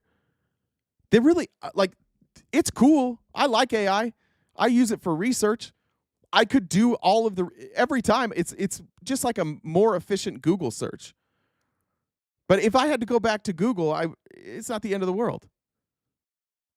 I can tell you this, you know what AI is really good for is misinformation. I was right before I came here, I was on Twitter, or right before I started the show, I was on Twitter. Let me find this real quick. This was Raphael Warnock, and this links to Elon here. Here's Raphael Warnock talking about, and I'll play this video in a second. He's just talking about CFPB. And how it's put billions back into the economy, and that they're lying and telling you that it costs money. And then I noticed right here underneath, I hadn't seen this before, Doge.ai. And it says, it has the label, these are automated responses. Credit repair scams kill thousands from Americans while CFPB plays theater. ESCRA HR 306 bans upfront fees, penalizes fraud, and demands transparency. Real reform cuts scams, not gross bureaucracy. I was like, is this really AI? And I went, this is the Doge. 30,000 followers.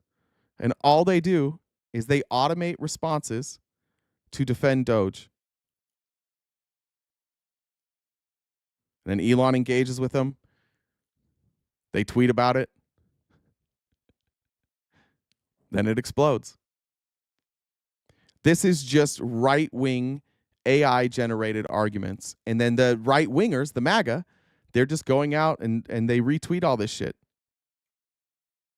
This is what AI is going to do for it. Like, AI is just a massive disinformation campaign for Elon. It could be used for good, sure. But I just want to point out that the people who were like, we got to fuck the fact checkers, you've replaced the fact checkers with computers that can be programmed to deceive you. How's that better? That's way worse. And I think that I've been thinking about this a lot lately. people are like, I've been told forever that AI is the future. That computers are going to take over the world. AI is the future. Computers are going to take over the world. Eventually, like it's just going to be AI and robots. I think maybe we've just been told that by AI and robots. How many of you hate AI already? Like just the user experience of AI. I think it ruins most things. Most of the things that I enjoy, it ruins. It has utility when I want to do like administrative things. I fucking hate AI art. I hate AI videos. I hate AI rap. I hate AI sound modulators. I hate AI-generated responses on LinkedIn. I hate AI-generated fact-checking. Nobody really likes AI except for the things where it actually provides utility. This AI shit is a scam. It's the .com bubble all over again. Now, is .com a scam? No. Does AI have utility? Yes. But just like the .com bubble, everybody's like, everything's going to be on the internet. Your whole life's going to be on the internet. Every single thing has to be on the internet. Like Susie's Donut Shop, if you don't have an internet presence, you're fucked. She's like, there's 85 people in my town. I work 1 day a week. I don't need to be on the internet. And then everybody had a website. There was a website for everything, and everybody bought it, and they investment after investment after investment, and then it crashed. And what remained was like the 10% but probably less, maybe 1% of websites that people gave a shit about. And we learned, like, utility weeds it out. I think we're there with AI. Like, we're finding out AI, and the bubble is about to burst. And Trump has brought in all of the dumbest people. All of the and by dumbest I mean like they're shrewd when it comes to investing. They know how to manipulate our system, but they're nearsighted, and they desperately need Trump to bail them out of this. That's why Trump is acting so frantically. That's why it's so irrational what he's doing, is because it's obvious now. The coup is just taking care of rich people, and Trump's going to do literally anything. He'll do anything, including like siding with Russia, including abandoning our allies. There's nothing Trump won't do at this point. That's why this seems so crazy, because it is. He just has their interests at heart. He doesn't care about his own people. He's just firing people. He's cutting from the VA. He's cutting from Medicare. He doesn't give a shit about any of this stuff. Guys got duped. Bad. Like really bad. It's better than the automated garbage chats from before, though. Yeah. Let's get back to that video, actually. I'm going to go. This is John Ratner, Treasury official and Morning Joe economic. And these are just the debunks on the claims. You heard in that video from Trump that we've given $350 billion to Ukraine. That's an obvious lie. This was John Ratner on Morning Joe breaking down just exactly how much we've spent. Economic analyst Steve Ratner with charts on Ukrainian aid. So, Steve, this is something that we've been focused on for the last several days. Donald Trump throwing around that number of $350 billion. What do the numbers really look like? He talks about $350 billion. You guys correct him every morning, and then he goes back the next day and says the same thing. So I don't know. We'll try some charts and see if that helps. But before I get to that, let me just say something underscoring what I heard earlier at the top of the show.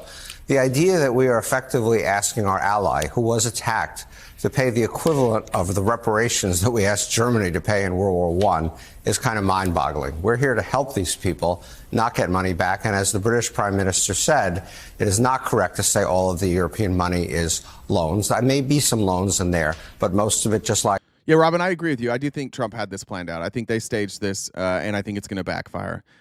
He wanted to humiliate Zelensky in front of the world. He humiliated Zelensky in front of MAGA. But I don't think the rest of the world, like this is one of those instances where MAGA does not reflect most of the world. Like us is aid. But in any event, here are the numbers. Once and for all, maybe Donald Trump will pay attention today. He claims $350 billion. The actual number from the Kiel Institute Impartial Observer is $120 billion. He talks about how Europe only spent $100 billion. Actual number, $138 billion. These are the numbers once and for all as we sit here today. Now, let's look at how we're doing compared to other countries. And it's kind of interesting because you do have three countries, small countries. They happen to also be close to Moscow. That's not a coincidence. Spending over 2% of their GDP on aid to Ukraine. Then you get to a whole bunch of other countries that are kind of in the rough zone of about half a percentage point of their GDP. Germany a little bit higher than the U.S., France. I agree, Matt. Yeah, that's the only reason JD was there, is to pick the fight so that Trump could step in and be the tough guy. UK, Italy, and so on. So we are right in the middle of the pack. We are actually number 17. I didn't list all the countries. We are number 17 among the countries providing aid when you measure it against our gross domestic product. And these are also the numbers. So we're not doing anything extraordinary. Yeah. You know, that's fascinating, Steve, especially you look, obviously, Europe, the Balkan states doing so much better, giving so much more. And as you said, for a good reason. I'm surprised that Germany is even above us, because the German government has been criticized for quite some time for not doing more. But there they are. Yeah, by Trump. Fucking, this is why nobody likes you anymore, Joe Scarborough.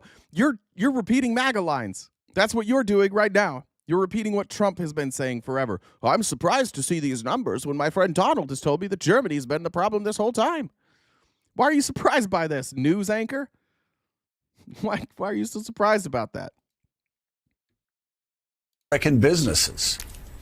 Yeah, exactly, Joe. So let's take a look over here at 2 points. The first, the one that you're referring to, it's been estimated, excuse me, that as much as 70% of our aid has actually been spent in the United States. So that is money that is here. It's not even necessarily in the form of aid. We've just literally sent them equipment, sent them ammunition that we have then replaced using our money from U.S. factories. Let's just strip another $125 billion out of the economy. That's no big deal. Nobody's going to care about that.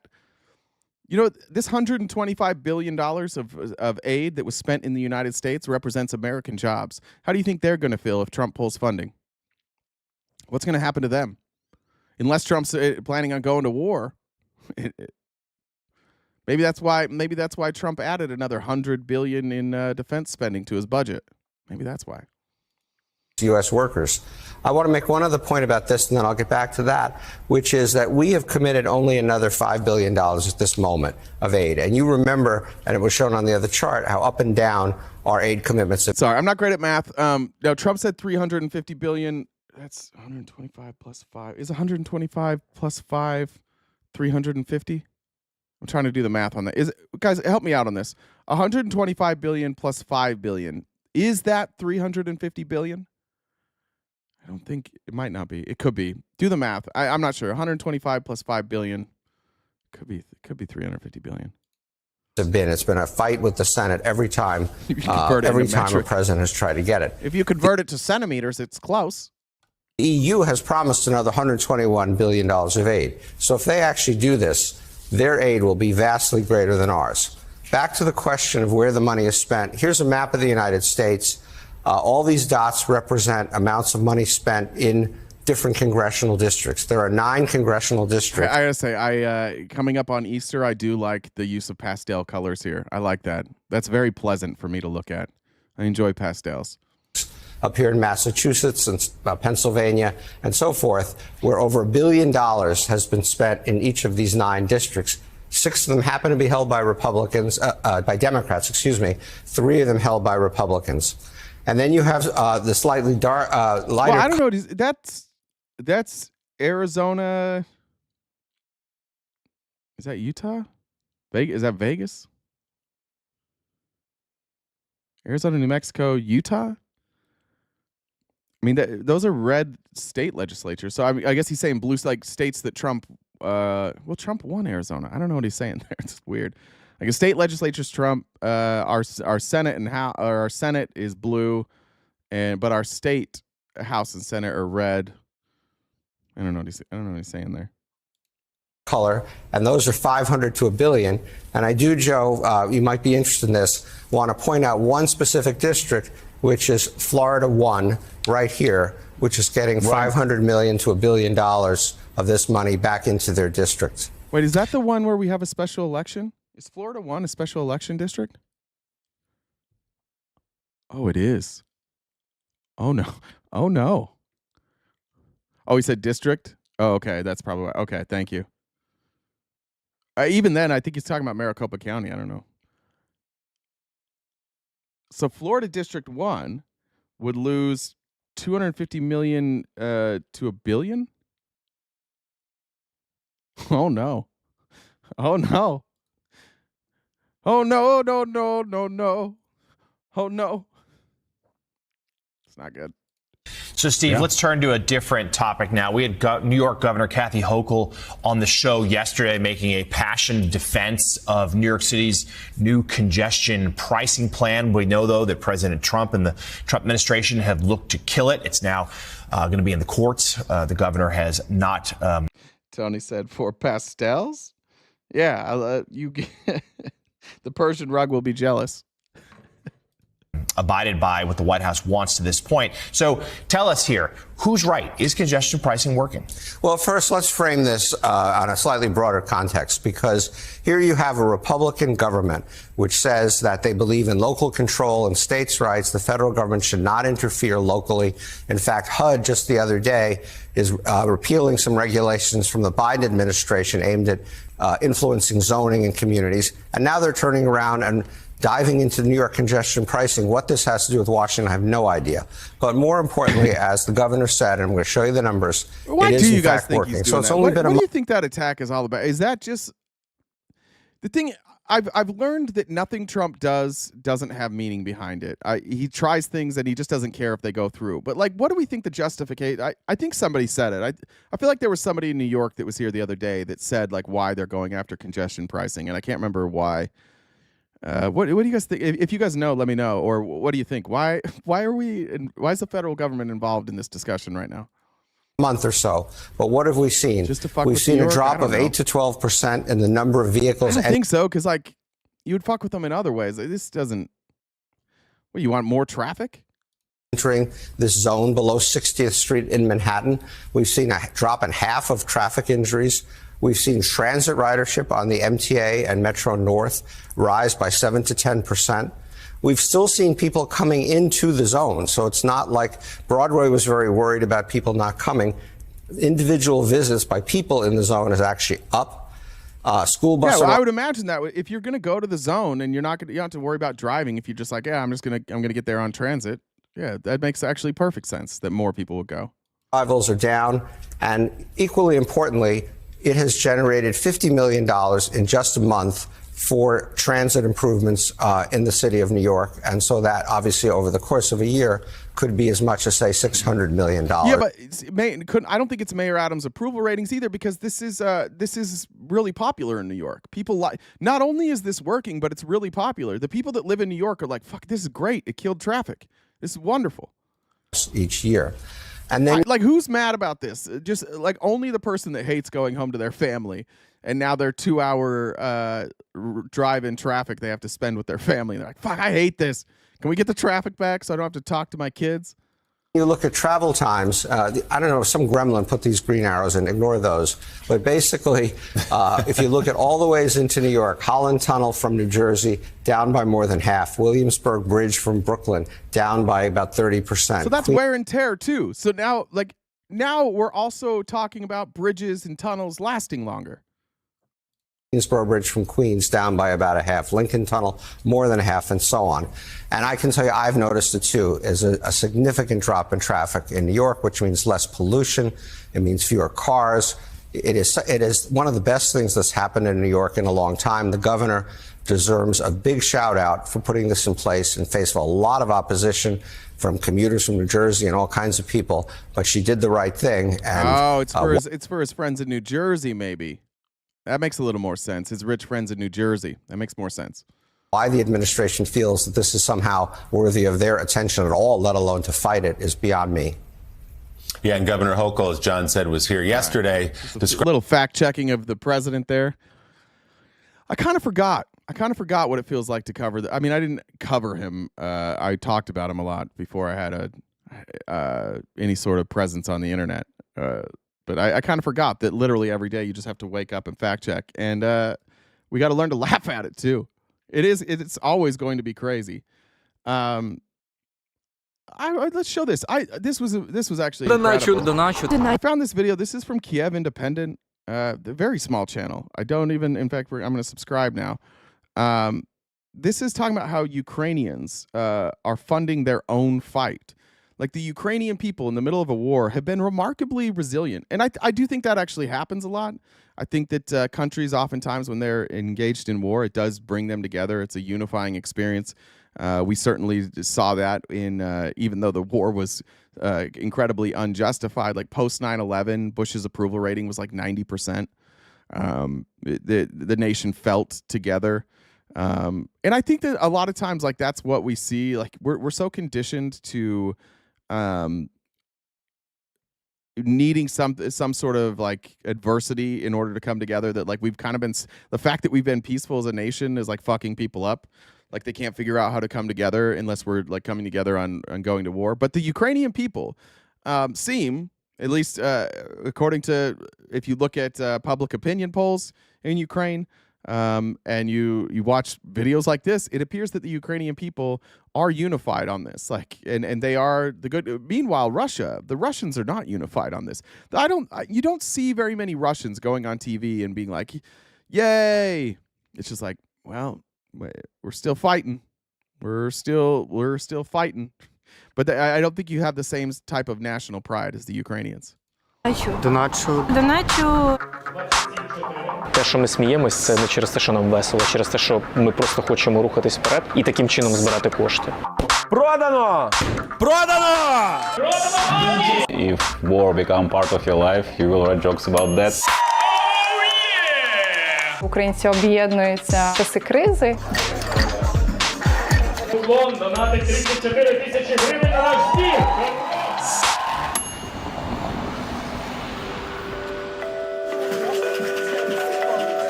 Ilona Kopylova has been fundraising for months to get a car for her cousin's unit that's defending Ukraine. She's tried everything: social media posts, personal outreach, even hosting charity events like this one. B. Mansell, baby, that's it. Trump's parking lots are losing revenue. Does he own some parking lots in New York? That could be it.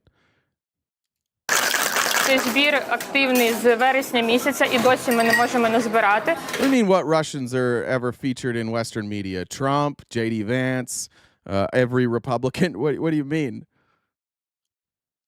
They're all here.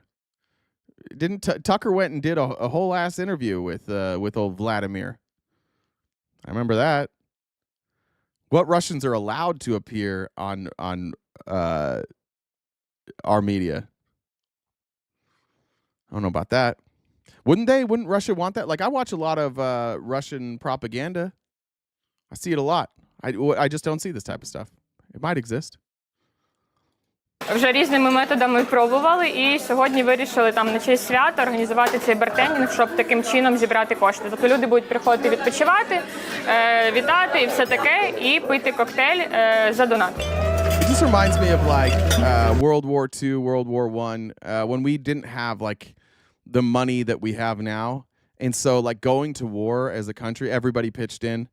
And I remember, I actually think I got it from it was a Shane Gillis podcast, but they were talking about specifically like, what do you need to win a war? And one of the things that's really important in winning a war is that if your troops don't include women, that women are also involved in the efforts somehow. And we saw that in World War I and World War II. We saw it for communications, for sewing, clothing, repairs. I'm thinking of like Pearl Harbor, but like I don't even know what you call those communications rooms, typing. Sending out letters, all that stuff. Like when they were involved in the process, it's a more unifying experience. And that's what the Ukrainians are doing here. This is like, they are underfunded in some ways, and they are raising money to like buy cars for troops who are in war. Like these guys keep having to walk everywhere. Let's get them a car. She's still $1,600 short of her goal of nearly $6,000. Why is it so hard to raise money for something as vital as military aid? Do Ukrainians not care? That's what some critics think, saying Ukraine is constantly begging for money. They say it's time for Ukraine to fend for itself. But in reality, Ukrainians are. There are thousands of fundraisers like Ilona's. Every single day, people across the country donate to support the military. And that means the competition for attention and for money is intense. What the critics forget is that Ukraine is up against a much larger, better equipped enemy. And without support, it doesn't stand a chance. But that doesn't mean Ukrainians are waiting around for handouts. Ordinary Ukrainians do their part every single day, sacrificing a chunk of their salaries to keep our defenders equipped. In 2020, yeah, you can talk about the Maidan coup. Yeah, you can talk about that. Still doesn't mean that Putin gets to invade, right? I don't know if that's what you're saying. I don't know exactly why you're bringing up the Maidan coup, but yeah, you can talk about it. I still don't think that gives Putin the right to invade. 2024 alone, individual volunteers raised over 40 billion hryvnia, or nearly $1 billion, to support the army. And this figure doesn't include the big funds that fundraise around the clock. So how did this culture of giving become such a powerful force? Before 2014, Ukraine wasn't known for its volunteer culture. In fact, in 2010, the World Giving Index ranked Ukraine among the least charitable countries in the world, with just 5% of population volunteering. But then, everything changed. During the Revolution of Dignity in 2013-2014, people brought tires to barricades, delivered food to protesters, and treated the wounded, witnessing firsthand how their support made a difference. When Russia invaded the east of Ukraine, volunteers stepped up again, raising money, supplying essentials, and even joining the fight. In 2014, Ukraine's military was underfunded and underprepared. Soldiers lacked helmets, bulletproof vests, and even medical supplies. The government couldn't keep up. And Ukraine— this, by the way, so when we're talking about like the kickoff here, basically, a lot of Ukrainians felt that Yanukovych was a Russian stooge, and mostly because Yanukovych was a Russian stooge. Which I'm fairly certain that after Yanukovych was removed, in fact, I am certain, once Yanukovych was removed from office in the Maidan Revolution, he ran to Russia. And the reason that people were upset is because most of the people in Ukraine wanted, or at least the more powerful, the people who won the coup, wanted better trade agreements with the European Union, and it appeared that Yanukovych really was trying to side with Russia, like that he was trying to align with Russia, and they're like, no, you can't do that. You won't sign the political association free trade agreement with the European Union. You're cozying up with Russia. You got to go. That's what happened. Now, knowing that happened, I've got a couple of questions. If the Ukrainians overthrowing their own government is justification for Russia to invade, I need to know why. Because as far as I can tell, the only reason Russia was upset is because the person who was in office, who wasn't doing the will of the Ukrainian people and who was instead doing the bidding of Vladimir Putin, was thrown out of office. And because Vladimir Putin's diplomacy attempts to control Ukraine had been stifled, he decided to invade Ukraine. I'm guessing if that's who our friend here is in the chat. I'm guessing you are very pro-Russian, which, by the way, you're welcome. Anybody always is welcome to join the conversation. If you do want to come up, if you have Discord, we can bring you up during the live. I'm happy to take guests anytime. But if you do want to talk about that, I've never seen a justification for Putin invading that I thought was sensible. I also don't think we should say that Ukraine's perfect, because they're certainly not. Ukrainians realized they couldn't rely solely on the state. If Ukraine was to defend itself, it would have to be a collective effort. That same year, Come Back Alive, or Повернись живим, was founded, one of Ukraine's largest and most trusted military aid organizations. Наші воєнні менеджери і воєнні інструктори, вони постійно перебувають в відрядженнях, постійно спілкуються з підрозділами. Вони отримують певну інформацію про те, що відбувається на війні. І відповідно, відштовхуючись від цієї інформації, від цих даних, ми пріоритизуємо ті запити, які нам надходять. Come Back Alive was also the first charitable organization in Ukraine authorized to purchase military and dual... Sean, what are you doing? You can come up here and talk if you want. Get out of your feelings. You've got too many big feelings this morning. It's Friday. Fucking relax, dude. ...used goods, including lethal weapons, internationally.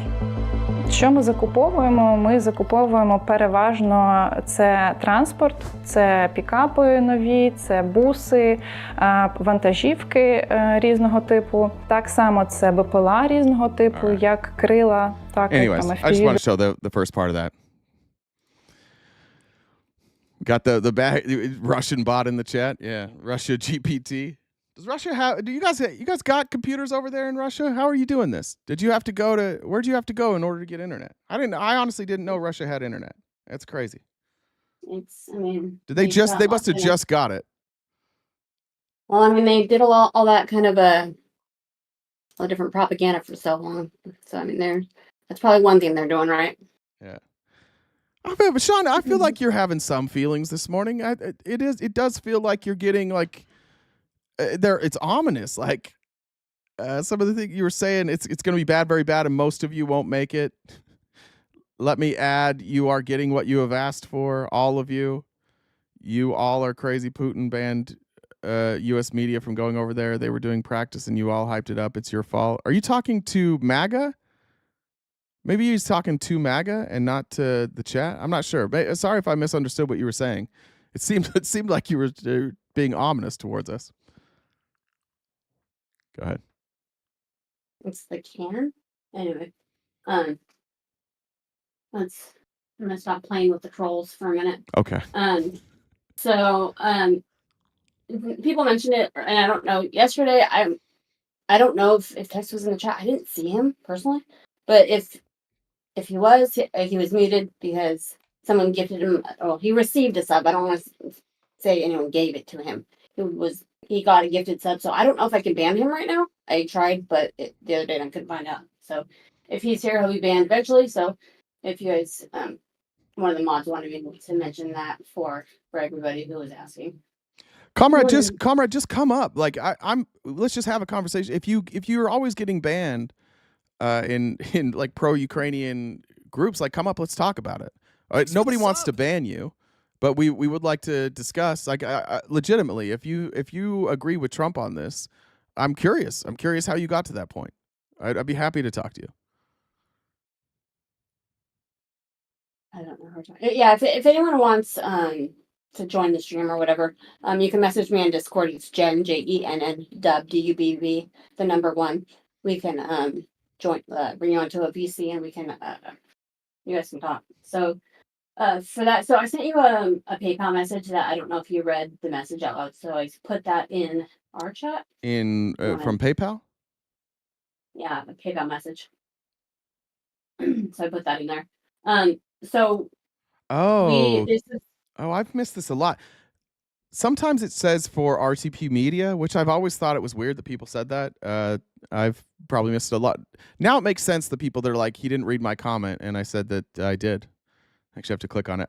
Kyle said, if we hit a higher sub goal, can we nominate that Bree with creative influence from Cranberry be the photographers for the calendar? Probably not. Probably not. I think we've already designated Jay's Spawn to be the photographer, so it's going to be amazing content. My kid, yeah, that's right. It's right. Good luck getting me in frame. And not blurred. Anyways, so we've got about an hour and a half left of the show. It is Friendly Friday, so we've got the gift goal at the top left-hand corner in Jay's screen. I'm sure he's going to update that number when he double checks the Cash Apps and other PayPals. So we need to hit that by the end of the live. It is our job. So Venmo's still down, so Cash App, PayPal, Super Chats will all get us to that gift goal number. I think we've hit the 500. I haven't updated the math for the subs.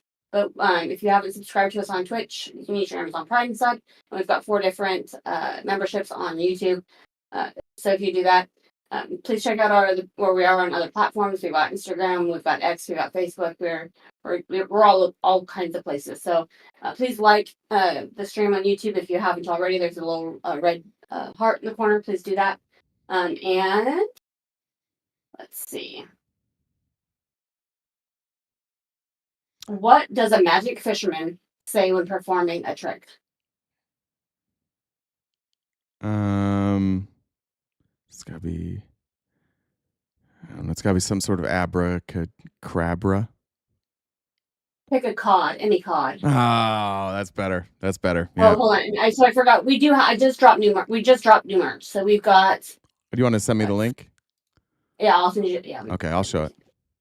So yeah, so we got a bunch of new merch. Thanks, I'll put you. I'll share it. Thank you, Amanda, for the gifted subs. All right, thanks, Jen. Jen will get that over to me. I haven't even seen the new merch yet. I saw preliminary logos. I haven't seen the final draft. I'm excited for new merch. All right, let's get to some dumb shit. Here is Thank you. This is Randy Weber, who I've never seen before. He is a Republican, which you're going to know about 4 seconds into him speaking, from Texas, and this is what he's added to Congress this session. Here's what man with Texas flag tie is adding to Congress. Here's the big fight that his people care about deeply. Speaker McClintock, it's interesting to hear the made-up stories on the other side of the aisle, the once upon a time stories, if you will. Nonetheless, in the 11th hour, Joe Biden, or maybe more accurately his handlers, pushed through yet another overreaching regulation that I don't know a guy like at this age who's reading something from a script should be talking about handlers. If you're gonna come up here reading a script, let's not talk about handlers. forces the federal government into Americans' homes, dictating what appliance Americans can use or cannot use. Newsflash, this is America. The government has absolutely no business making these decisions for hardworking families. All right, we're talking about stoves now. It's like, yeah, they do. That's the role of the government. The role of the government is to make sure that things are safe, things are efficient, that we have enough power for everybody, that we have enough water for everybody, that houses aren't being flooded and not repaired. Like, that's kind of what the government does. It's by definition, it's what they do. Not Washington bureaucrats should decide what works best for their homes and for their families. Yet, thanks to Biden's mandate on his way out the door, I might add, American families are now looking at a whopping $235 million in additional cost every single year. That's less than $1 a person.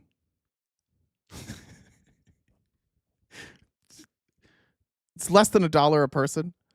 And by the way, like, he's not telling the whole story. He's talking about purchases. It's less than $1 a person. It doesn't apply to most people. If you're buying a new stove, it's going to be expensive no matter what. So if you're getting a new stove, that's what this story is, because the government's not coming in and taking your old stove. They're saying new purchases, there's efficiency and safety standards. So this is only somebody whose stove is broken. That's real money coming out of real pockets of real Americans, all to appease the radical Green New Deal agenda. Those motherfuckers Today, with their clean air and their goddamn clean water and their safety. Those socialist scumbags wanting people breathing clean air. This is America. I breathe my air straight out of a diesel truck. that ends. House Republicans are taking action to stop this federal overreach. H.A. Res 20, introduced by my colleague, Gary Palmer, sends a clear message. We reject the Biden administration radical energy mandates. This resolution expresses congressional disapproval of the Department of Energy's rule that effectively bans certain natural gas water heaters, which burdens... See how he says effectively bans? Yeah, shitty ones. The shitty ones. So he's up here defending shitty made products. They're basically telling, by the way, and I'll go through the details here of what what Biden actually did. But essentially he's saying Americans deserve more dangerous, more emitting appliances. Americans deserve to be taken advantage of by people who make really cheap shit. This isn't it's not America if I can't buy a stove that'll blow up my house. That's not America. I need to, every time I turn on that stove, I want to be guessing. I want to be guessing whether or not me and my family are going to make it or if we're going to eat this delicious Stouffer's lasagna tonight. And it's like Russian roulette every time I put in the lasagna. That's America. Families with higher costs while stripping them of consumer choice.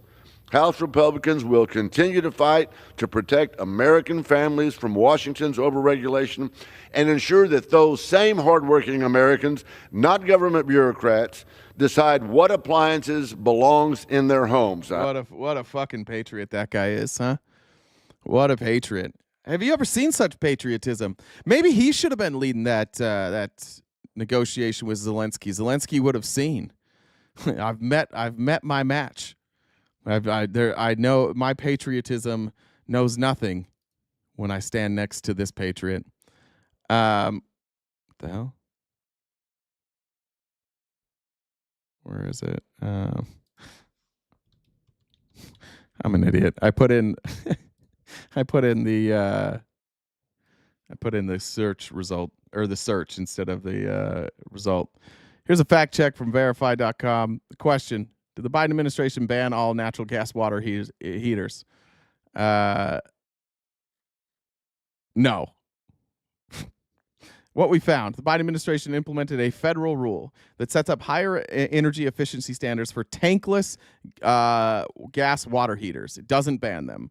In late December, the Department of Energy finalized new energy efficiency standards, which they update all the time due to new information and new technology, which is like that's just terrifying. Anytime Republicans hear new, they're like, "Oh, I'm gonna have to learn a new thing." Existing water heaters and those already on the market are not affected. So if you've got one of these shit-ass stoves in your house, you can keep that shitty-ass stove until your shitty-ass stove breaks. But when your shitty-ass stove breaks, the Biden administration would like you to have a better stove. And they would like to force the company selling you that stove to either make better stoves or go out of business. And you're like, but I want the shitty one. Someone give me the shitty one, please. The law that governs DOE standards programs does not give the Department of Energy authority to ban the use of any specific fuels in particular products, such as gas, instantaneous water heaters, an Energy Department spokesman told Verify. Instead, Department of Energy is increasing the required efficiency of newly produced gas instantaneous water heaters that will become available for sale in 2029. God, we're gonna. I don't know if we're making it to 2029. So I don't know who's in this guy's ear, but he doesn't want more efficient tankless water heaters in 2029. He doesn't want the government to tell people to do better business. That's what the Republicans are up to. They're cutting taxes for billionaires and protecting shitty stoves. Freedom, baby. That's freedom. How do these people? Like, the lobbyists must go to a Republican and be like, "This is crazy." If I tell the Republican the truth, they may not believe me, but if I just tell them that their freedoms are under attack, they'll read goddamn near anything up there, and that's what happened. They just gave that to me. He's like, "Yeah, sure, yeah, I guess I got to go defend the tankless water heaters." Jasmine Crockett, we haven't seen Jasmine Crockett for a while. Recognize the gentlelady from. She's gonna unleash hell on Marge, sort of, but just by saying factual things. I've really enjoyed watching Democrats consistently throw the benefits of USAID in the face of Republicans and take this to the public setting. And I do think that it's working. I think the general public doesn't understand USAID, doesn't understand why we're cutting it. I don't think it's a winning message for them. But here's Jasmine Crockett. Texas, Ms. Crockett, for 5 minutes. Thank you, Madam Chair. I just want to see if we can level set, because I don't know if people truly understand the point of USAID. First of all, can I just ask you really quickly, each of you, yes or no? Do you believe that soft power matters? Yes or no, Mr. Unger? Yes. Yes. Yes. Absolutely. Okay, so for the just be clear. I mean, she might be explaining this after, but soft power is basically saying using foreign aid as a way to influence domestic politics. Do you think it's important that we use our extreme wealth to help other countries, which gives us goodwill? American people, because I don't know that there's been a conversation about soft power, but soft power is basically our way of building diplomacy around the world. And so how we build that diplomacy probably looks different in every different administration. But the issue that I have right now is that some would argue that we've taken a butcher knife where we need a scalpel, or others would just say that we are throwing out the baby with the bathwater. But either way, we are not accomplishing our goal, because as it's been laid Marge wanted to jump in. As long as the baby's not a fetus, you can throw it out. We have people that have gone hungry. We have people that have died. So let me try to make sure that people understand what it is that soft power is, which is building diplomacy. The next part of that I want you to understand, those of you that are watching, is that as members of Congress, we do have congressional oversight to the extent that we actually travel the world. We go, we sit down with world leaders, we talk to them about the programs that we have, we talk to them about trade. We also have an opportunity to go and visit and talk and see exactly how our dollars are being spent. And if you are a good member... No, comrade, that would not be soft power. That would be the opposite of soft power. Of Congress, you do that. And I do want to tell you about an experience in Africa, but I got to get through these other remarks. So if I have a chance, I'm going to tell you why I believe in this with my whole heart. We all know that my Republican colleagues have a weird fetish with dictators or wannabe dictators. So it should not come as a surprise that they're here attacking global democracy programs. For 6 decades, USAID has been vital in reducing global poverty and hunger, helping to resolve health threats like the Ebola outbreak, which reached Dallas, where I represent, in 2014, and countering regional threats from Russia and China. Not only is pro-Putin President Trump threatening economic warfare against our closest allies and partners, he's blaming Ukraine for Russia's invasion, threatening military force against Greenland, and starting tariff wars with... Yeah, weird fetish. It is a weird fetish. Dictator fetish is a weird one. Canada and Mexico. He's also defying a court order to release billions of dollars in U.S. foreign aid. This committee should be providing oversight of the executive branch's illegal impoundment of federal funds. But we're here today so that the chairwoman can peddle new conspiracy theories about U.S. foreign aid. The dismantling of USAID is just another part of the Republicans' chaotic foreign policy and pro-dictator agenda. Republicans are turning their backs on American farmers who provide nearly half of USAID's global food assistance. I'm gonna stop here really quickly, because I think what happens is that when the American people hear that we're sending out money, they believe that we're just dropping bags of money places. And that's not what we do. But let me tell you, China does. China does, because I've sat down and I've talked to people, and one of the reasons that we are behind China is because they have argued that there is no red tape, and China is like gangsters. Like, think about the biggest, baddest guy offering you money when you want it, like a loan shark, right? And then when they come back to get their money, they want your firstborn, your secondborn, and everybody else. That is who China is. But a lot of people that are desperate for money, they go for that, because in America, we're going to say, no, no, no. We're going to take care of our farmers. We're going to make sure that our farmers are the ones that are giving you the food. We're going to make sure that if you want arms, those arms are going to come from us. So I want people to understand, we don't just go with black bags and drop off bags of money like that. It's not that simple. But look, I think there's a lot to be said about soft power. I think there's a lot to be said about, like, is it ethical always? Is it abused often by us? Certainly.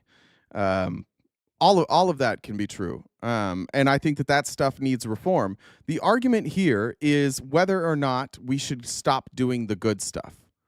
That's really the argument here. Like, nobody up there or here, let's speak just for here. I don't want to speak for the people in Congress. I don't know their thoughts. But I don't think anybody here thinks that the United States has clean hands across the world. And I don't think anybody here thinks that we haven't used USAID to do some fucked up things or to get into places where we shouldn't be. I don't think anybody's saying that. What we are saying is that by pulling this funding, people will die. And I don't think that saying, oh, well, we manipulate this for our own good, therefore we should just allow people to die. I don't think that's a good answer. And I think that's the difference between, like, what's being said over here and what's being said over there. They're saying, oh, look, they used some of this for what was it, a trans opera, and so it's bad. I don't care. Like, I also don't think we should necessarily be funding the arts overseas. unless you want to show me like a way that it's been useful, that it's worked, I'm open-minded to that. I don't know anything about it, and frankly, I'm not like involved in the arts, so I probably am not somebody whose opinion you should listen to on that. But there are instances that all of us are going to agree that you shouldn't engage in. I still think kids should live. I still think people should get medicine. I still think people should get food. And by cutting it off altogether and justifying it by saying, oh, well, we're corrupt, people die. And that's the real argument here, is that it seems real willy fucking nilly the way that they're doing it. And it's real cavalier with people's lives. I agree. In fact, comrade, I agree with a lot of the stuff you were saying in the chat. Like, it's time to take a good long look at our foreign interference. I agree with you.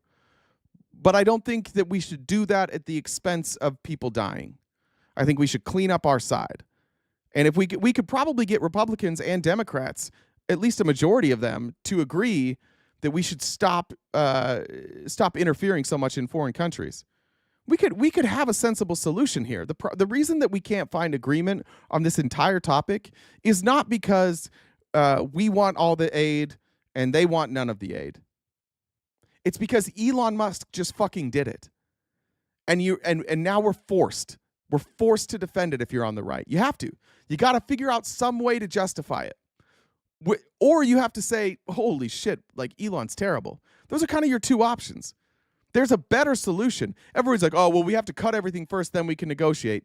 Okay, but people will die. So just be honest about that. You're comfortable with people dying. You're comfortable with children starving to death. You're comfortable with people not getting their medication that keeps them alive. Men, women, children, animals, people who, American citizens who are volunteering, people will die. And that's the conversation that should be happening, is like, how do we fix this problem without killing people, or without at least contributing to their death? How can we do this in a way that makes sense? And that's not the conversation we're having. We're having the conversation of we should cut all federal spending and let the people die, or let's not let Elon Musk do this by himself. That's the actual conversation. Republicans are getting away with framing this in a very deceitful way. Their opinion is we should let people die so Elon Musk can have a tax cut. That's their opinion. I want to get to a couple of questions because I know I'm running out of time. Mr. Unger, the chairwoman stated that, quote, the federal government has been sending billions after billions of dollars. Yeah, comrade, sorry, one more thing. Comrade, I agree. I think you're going to find a lot of people in here agree with you about that. That you use the carrot and then like it's USAID.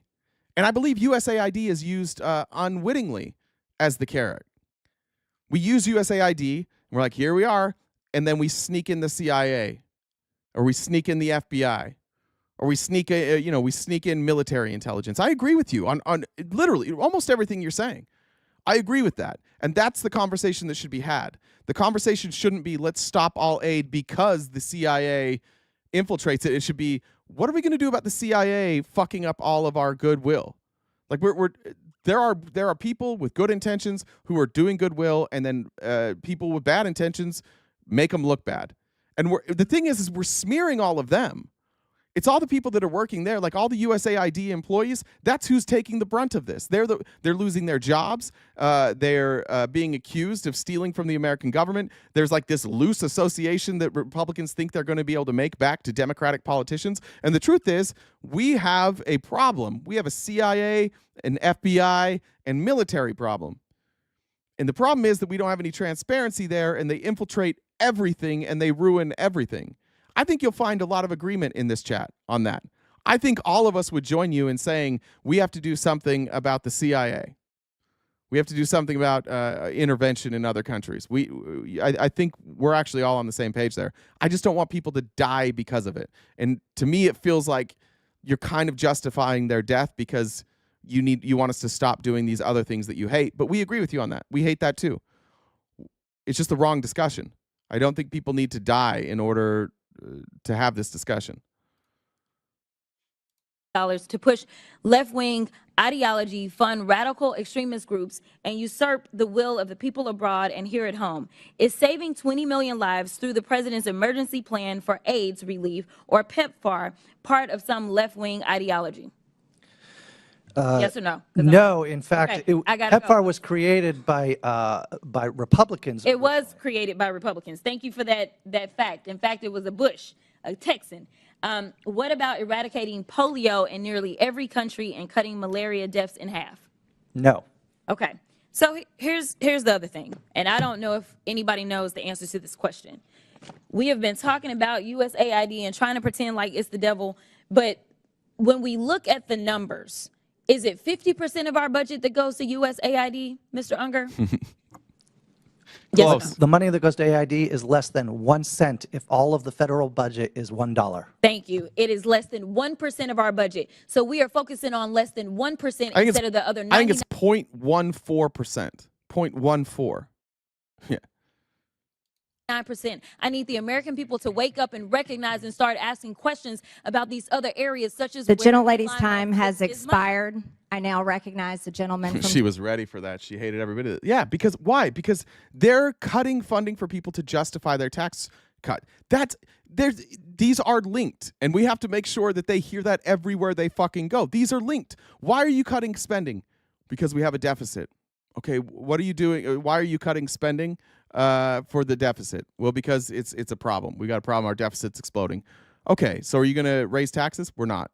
Wait, what are you doing with taxes? We're going to cut taxes. How are you going to offset the revenue losses when you cut taxes? We're going to cut spending for poor people.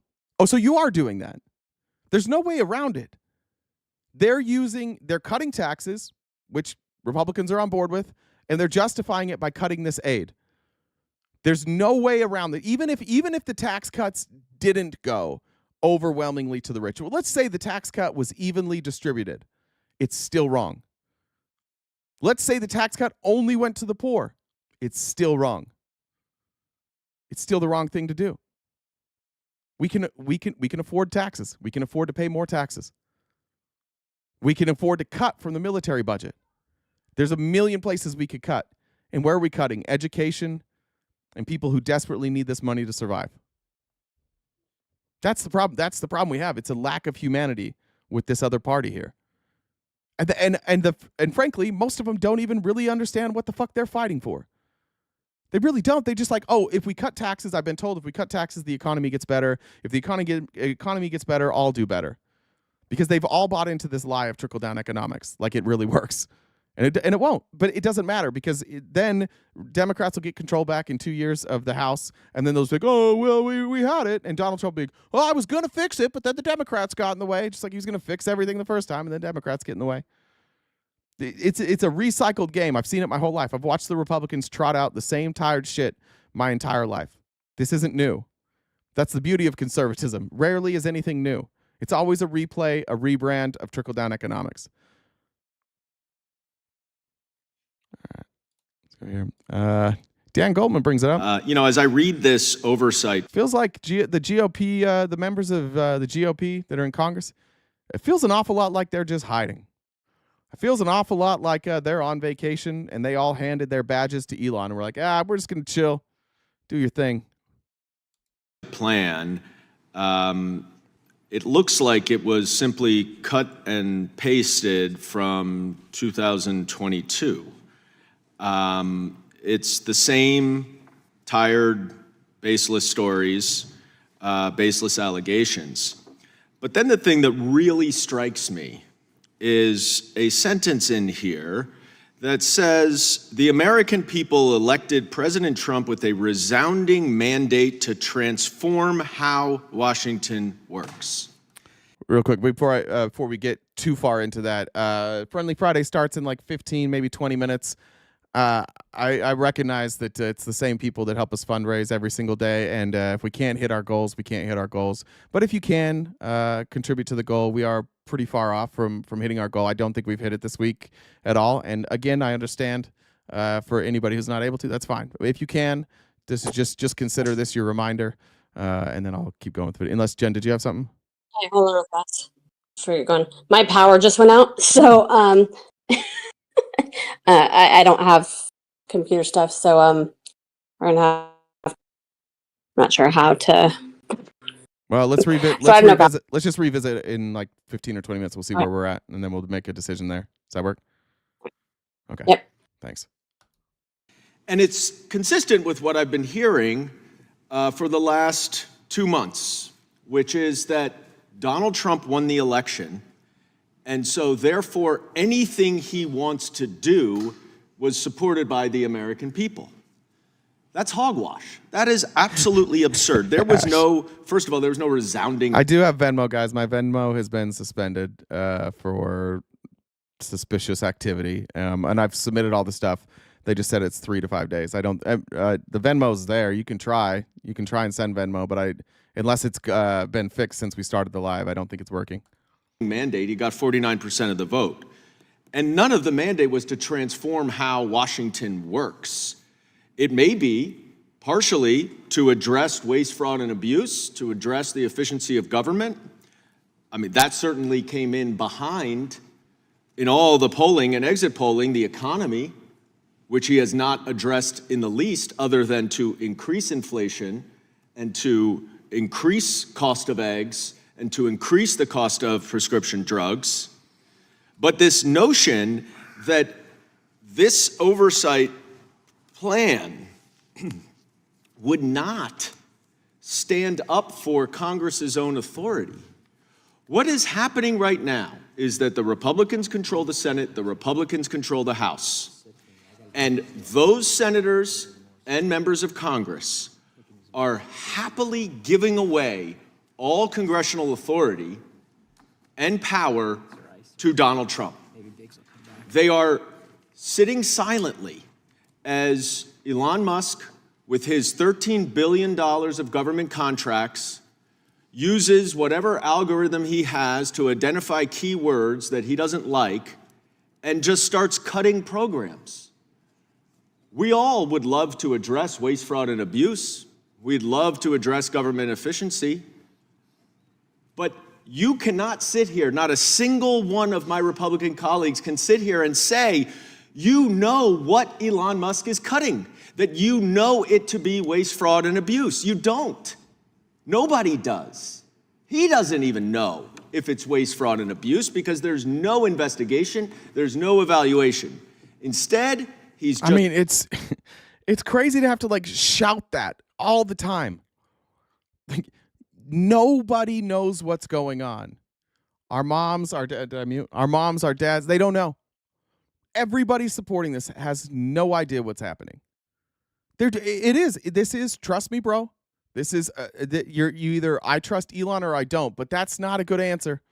Whether even saying I trust him, that's a bad answer.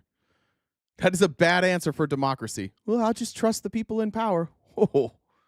Just cutting, and you all sit there silently, letting some unelected billionaire get access to our personal identification information, cut programs willy-nilly, cut funding, potentially stop funding. I don't understand on what planet do you stop the funding for a program and then investigate it?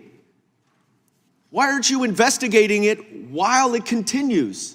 So the status quo can continue, so that Americans who rely on this money can continue to believe that they will have this money. And in many cases, that Congress appropriated and designated and obligated, and they're stomping all over that down at 1600 Pennsylvania, and there isn't a single Republican member of Congress who's willing to stand up for Congress.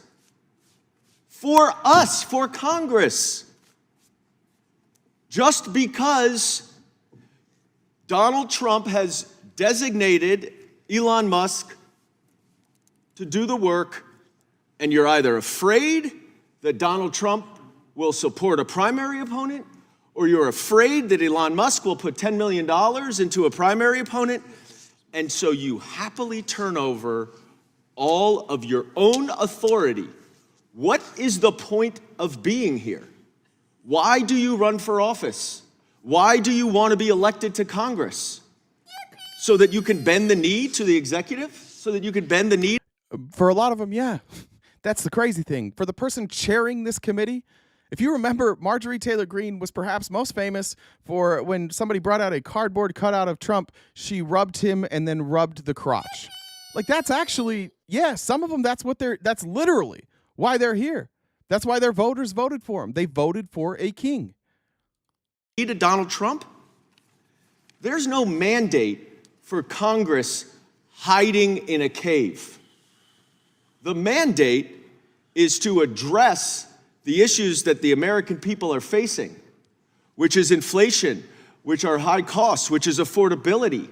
And if you want to address waste, fraud, and abuse, we're happy to do it with you the right way, by coming back to Congress and showing us what's wasteful, what's fraudulent, what's abuse, so that we can vote as the owners of the power of the purse to make those decisions. And I yield back. Whew. Goldman. Thank you, Mr. Chairman. Of the 8 hearings on this topic. That was the last one we did. It's weird to see, like, every day you're just seeing members of the DNC just like, please, can you please be human for a second? Hijack, thanks for the super chat. Devin, thank you as well for the goal. Shar says, thank you for all you guys do. Happy Friday. Jaded Siren says, so grateful, Jay, Jen, in this community, you helped me stay sane in a red state. That's not easy to do. That's one of the most difficult things to do. Heather said, weekly RTP tax payment worth every cent for all the info. Thank you, Heather. I appreciate that. Hope. I don't see a message with that, but thank you. Danny says, for freedom. Was I supposed to say it a different way?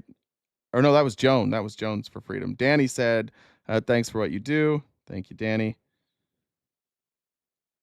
Jeez, Cash App is being weird. Let me close. And Sarah said, thank you for your hard work. Thank you, Sarah. Appreciate it very much. I think I got all those. and fuck text. What do we got? 6 minutes. Let me see. What do we have?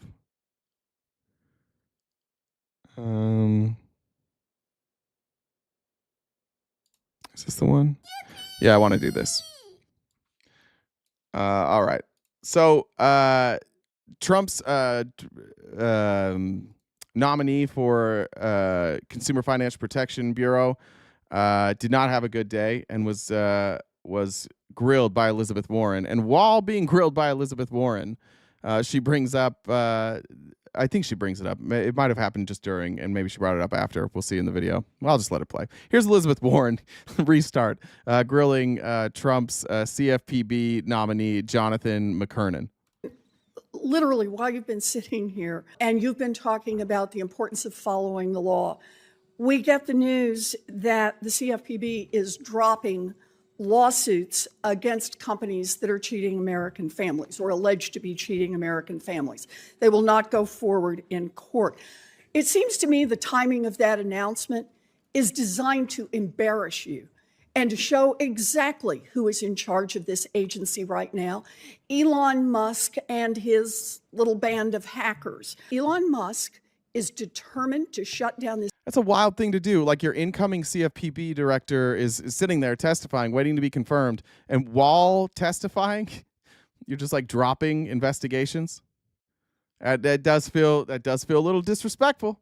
This agency, even though he has no legal authority to do that. Thanks, Johnny. And we all understand, whether you want to admit that returning $21 billion to families is a good thing, the rest of us understand that the failure to do that is going to hurt American families all across this country. Mr. McKernan, literally, while you've been sitting here. So I went and I looked.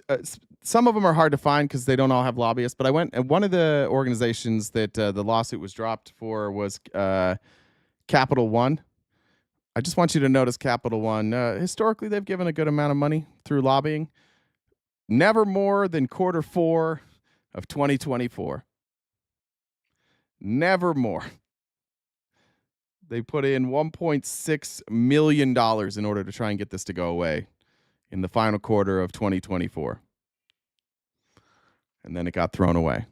I don't think that's terribly surprising. Johnny says, I can't match the high rollers. Here's my $1.99. Thanks, Johnny. Thank you. I always heard Daga Mimi. I hate it here since this administration started, but you and this group of people will help keep me as sane as possible. Yeah, it's a limit. It's a limit. I don't know how sane you could be. Looks like Jen's power is working. Jen, you good to go?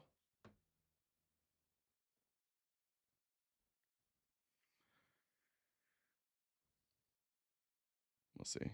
Leanne says, great presentation last night. Thank you, Leanne. And thanks for calling it a presentation. It feels like I did my homework, which was rare. Thank you, Amanda, for that as well. There we go. Thank you, guys. I'm here. Thank you guys so much. Are you ready to do Friendly Friday or? Yeah, let's do. I need to run to the bathroom so you can get it set up and you can talk to the people. But let me just do this real quick. Okay. There we go. When my power goes out, it's traumatizing. In the last probably 6 months, power's gone out for like hours.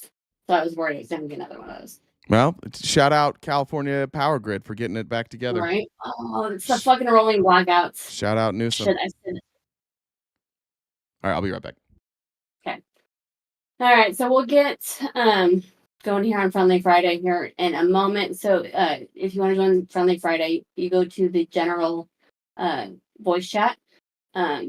So if you guys want to start hopping in over there, sweet. You guys are W's for the gift goal. So that's what I guess we have left in the top left-hand corner. So if you guys want to hop into VC, and also another reminder, and I'll pin these in both chats, but so we got new merch that we just came out with.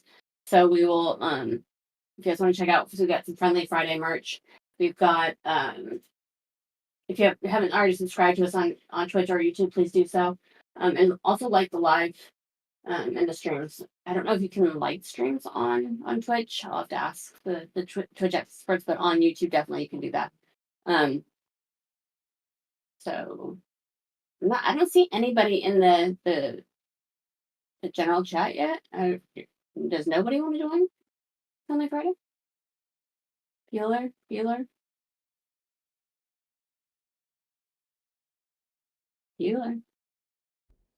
Hey.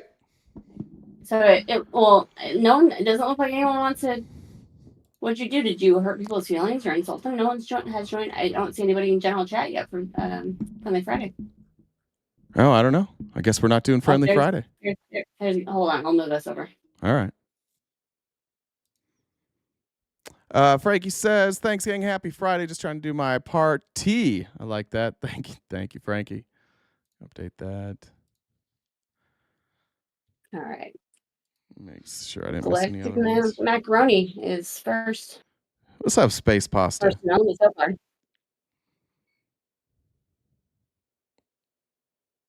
Thank you, Space Suzanne. pasta. Thank you for the donation there, Suzanne. Jamar says, Jesus, vagina, balls, tits, dicks, I'm immature. Same. Space pasta? I don't think he realizes he's deafened on his end. All right. Well, maybe Friendly Friday is no more. Maybe we don't do Friendly Friday anymore. No one wants to be our friend. Wow. That's all right. I've got the flu kicking in, so that's fine. That's really fun. I'm starting to get those nice little body aches. It's gonna be a good weekend. Okay. Now that I said that, now They show up. Yeah, there we go. Now they show up. So, Ash and Gosh. They didn't know we were giving away a $10,000 giveaway in the. Just kidding. Oh shit! I forgot to show merch now that you're here. Yeah, I was just gonna say that. I believe at least one of these designs was you. Yeah, I can't see what you're showing, but if you tell me what you're looking at, I can tell you. Well, we do have the cactus. Did we show the cactus one already? This is my new favorite one. No, we just published that this morning, I think. Okay. Yeah, this is my new favorite hoodie by far. It's got the penis cactus there, which everybody loves. It looks like you get it on a baseball. We have just a simple t-shirt with a pocket. Oh, lovely. That's the pocket there. Comes in gray, white, or true royal. I guess that's heather. And then it was this one. This is topical. The Friendly Friday mug. That's for everybody to drink your gin on Friendly Friday. And is this Friendly Friday tank top? I'm pulling up Twitch right now with you muted. Hold on. I feel can't. really uncomfortable. Well, whatever. I'll just do it. I feel uncomfortable doing that, but there we go. Friendly Friday on the tank top, or the Friendly Friday on that tank. Oh top. yeah, I like that one. Courtney made that one. This one. This so we reminds me wanted- of Saved by the Bell. I don't know why, but it reminds me of Saved by the Bell. Wait, are you looking at the heart one? No, the other one. The heart one Oh. I was looking at before. I think I must be behind on Twitch. I added colors. I picked some extra colors for that. The Nice. Razorback tank or whatever. Friendly Ash- Friday mug too. I like that. Yep. That's beautiful. All right. Yep.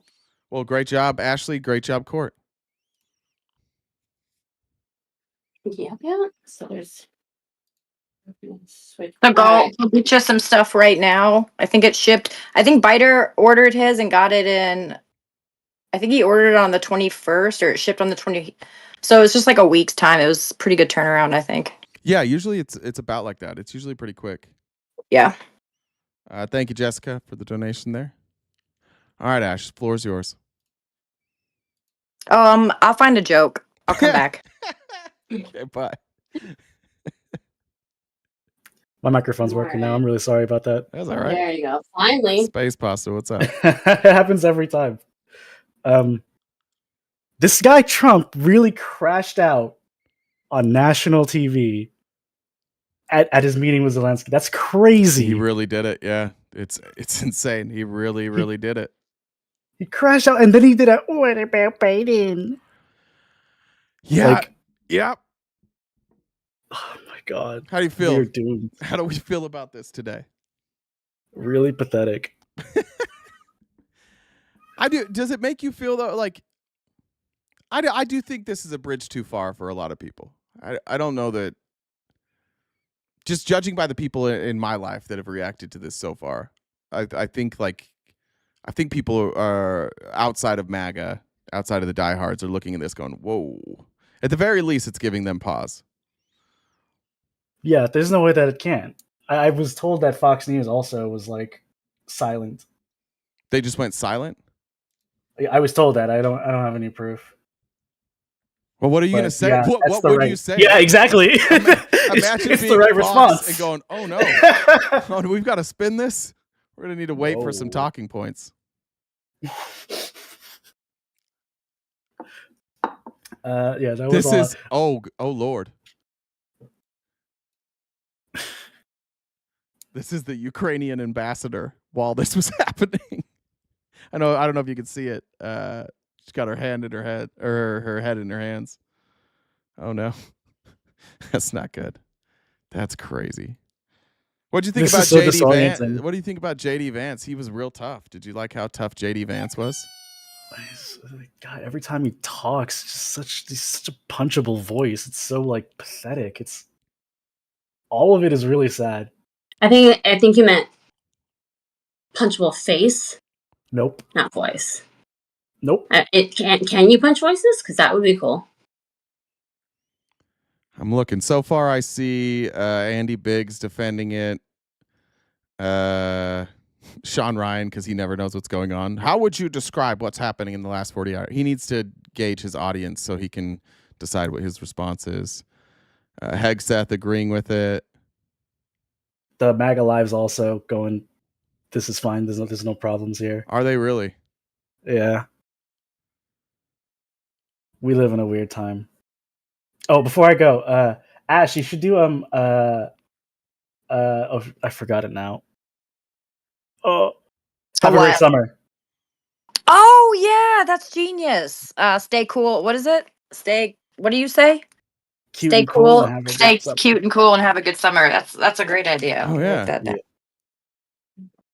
So I Love you, guess bye. this just happened. I'll put it in our chat, Jay. The State Department terminates U.S. support of Ukraine energy grid restoration. Did we talk about that? No. I guess that just happened. Piers Morgan tweeted out the only winner from today's Oval Office debacle is Putin. So far, I'm not seeing anybody on the right who's pushing back on this. You should look at the image I just sent you of a still shot of the three of them in the Oval Office. I don't know who did that, but it's genius, and we're using it now. I don't know if I can't drag that over. Can I? I'm just so dead. I think you probably have to save it, There but it I is. couldn't Now believe they can that. see it. Is JD trying to measure up to Zelensky? That's good. Why is he doing that with his fingers? He always talks with his fingers like that, like he's some sort of like wild crab.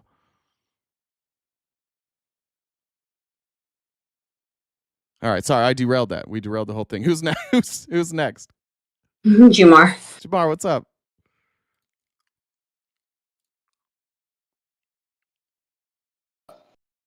Am I here? No, you're not. I think so. Oh. I'm like Jen. I would like to be seen. All right. let me get you on the screen then. Everybody can see how handsome Jamar is. I don't give a shit. That's what I'm saying. That's what I'm Do telling. I'm whatever you giving the want. people what they want. Yeah. What's up, man? I know they want it. Two things. I got a cup. It should be coming here soon. So that's cool. It is black, but it didn't have the straw. I think that's what I was talking about last week, Jen. So stuff for your junk but is the not ones with the straw aren't black. No, the ones that have a straw aren't black. There's no black ones for the straws. So there's that, and you're a liar. I was moving on talking from about that, your personal cup to protect your junk, is what I was referring to. Oh, that cup. That's always black. That would Don't be worry about interesting to have a straw coming out of a cup for that type of protection. There's a straw there too, and don't ask why. Good deal. Don't worry about why. There is a straw. I already saw a doctor. Thank you. It's called. I think it's called a catheter. I think he says it's okay. I think it's a catheter. No, that's not what it's for. That's not what you don't want to know. I promise. All right. It's for the wild animals in Vegas. Don't worry about it. Okay, I won't. I'm done. I am a crazy person, and I want everyone to know that. So, jeez. Yeah, I don't really have a lot to say. I'm home with my son. He has an outbreak of eczema on his feet. Ooh. And I'm just here not working for once. I work from home, but I'm here not working. So I've watched the whole show for once. So that's cool. Well, yeah, but it's thrilled to have And you you here killed the it. whole time. Thank you. Jen, I'm glad your power is back on. Yeah, that was care. stressful. Not gonna lie. Don't lie. It was stressful. I was stressed. I didn't like that. So Hey, Nunya did Nunya, did you send your information to Jen so we could order you a cup? I do owe I owe Nunya a mug from last week. You just need to send like your mailing address to Jen. I think they did. I think I'm gonna space out, to be honest. Okay. I still think my comment was better Yes, that was my better bad. than theirs. Just saying. I agree. All right. Yeah, no, I'll send that over to you right now. Okay, thank you. You did. All right, That was my Jamar. bad. Take care Appreciate of that you little guys. one. Holler. We'll see it. All right, who's next?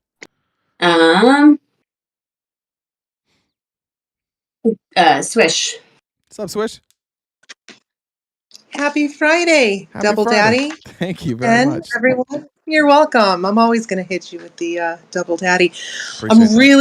really just calming down. I was so angry over that display of this administration. The last time I felt like this inside, it was honestly J6. I'm just so pissed off about it. But anyway, children, though, am I right? So we'll segue into that. Listen, my son asked me before he went to school this morning, they were going on a field trip to the library, and he's like, can I have a bookmark? And I was like, bro, 16 years old, he doesn't know my name is Swish. Get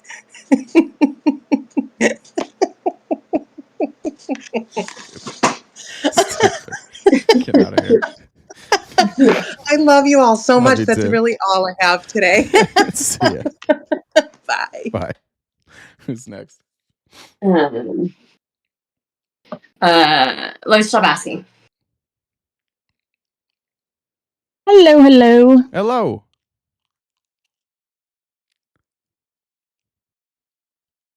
Hey. Hello. Where'd you go?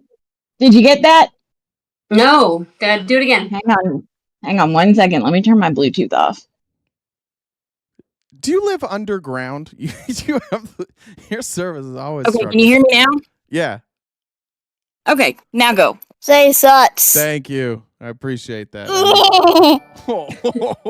Okay. He's ad-libbing. I didn't tell him he could do that. I liked that though. I like the ad lib. Well, I'm glad you appreciate it. All right, you suck. There's so much going on and I'm so pissed off and I'm with Swish. I can't process, so I'm just going to start and end with you suck and we love you anyway. Thank you. I'm reading now from. All right, talk to you later. I'm reading now from Unusual Wells that U.S. intelligence is claiming that Russia and China are attempting to recruit federal employees that were fired by the Trump administration. So that's cool. Maybe we do have a war coming. We'll see. All right, who's next? JTS. What's up, JTS? Hello, can you hear me? Loud and clear. Loud and clear. Hey, how are you? Weird. I'm weird. That's what I am today. Thanks for asking. How about you? Weird is the new normal, so we'll take it, right? Fair. Yeah, that's fair. I just wanted to mention, you were saying about the JD Vance with the crab fingers or whatever, right? Yeah. I was saying he probably got that from a used couch at Goodwill. He got crabs. That's probably unfortunate for him. That's tough. That's so you can't trust those Goodwill couches. No. They're deep clean on those. But I also wanted to mention, I know the second clip from the perspective of the reporters when Zelensky and Trump and JD were in a boxing match in the White House. Yeah. They panned over to a woman. I don't know if you remember, and she was like face palming and like looking in disbelief, right? Yeah, I think I just showed that I don't know if you picture. remember. That was the Ukrainian ambassador, right? Yeah, I was just going to mention if you noticed that or not. I was scrolling through NBC News, and they said that was the Ukrainian ambassador to the U.S. And I just thought that was absolutely appalling what happened, and obviously she agreed to. So I just wanted to bring that up. Yeah, I can't believe. I as mad as I was, like I'm actually, and this is just judging by Twitter. We'll see. We have to wait till the reaction from the voters, but. I'm just baffled to see some people I thought would push back against this that haven't. It's seriously pretty wild to see. Yeah, 2026 cannot come soon enough. So yeah. Oh wow, this is Midas Touch just tweeted this. I know you guys can't see it, but on the screen there, so they tweeted there were signs, and there's JD Vance in a CCP shirt. Probably nothing, but maybe everything. Wait, repeat that? He was in a CCP shirt? Yeah, it's with the That was a hammer and sickle. sickle. Yeah, that's not CCP. That's just communist. Oh, yeah. Well, that one's been out for a while. Sorry. Yeah, sorry. Yeah, I was like, what? Yeah, nothing surprising anymore, and I hope you guys have a weird rest of the day. Thank you.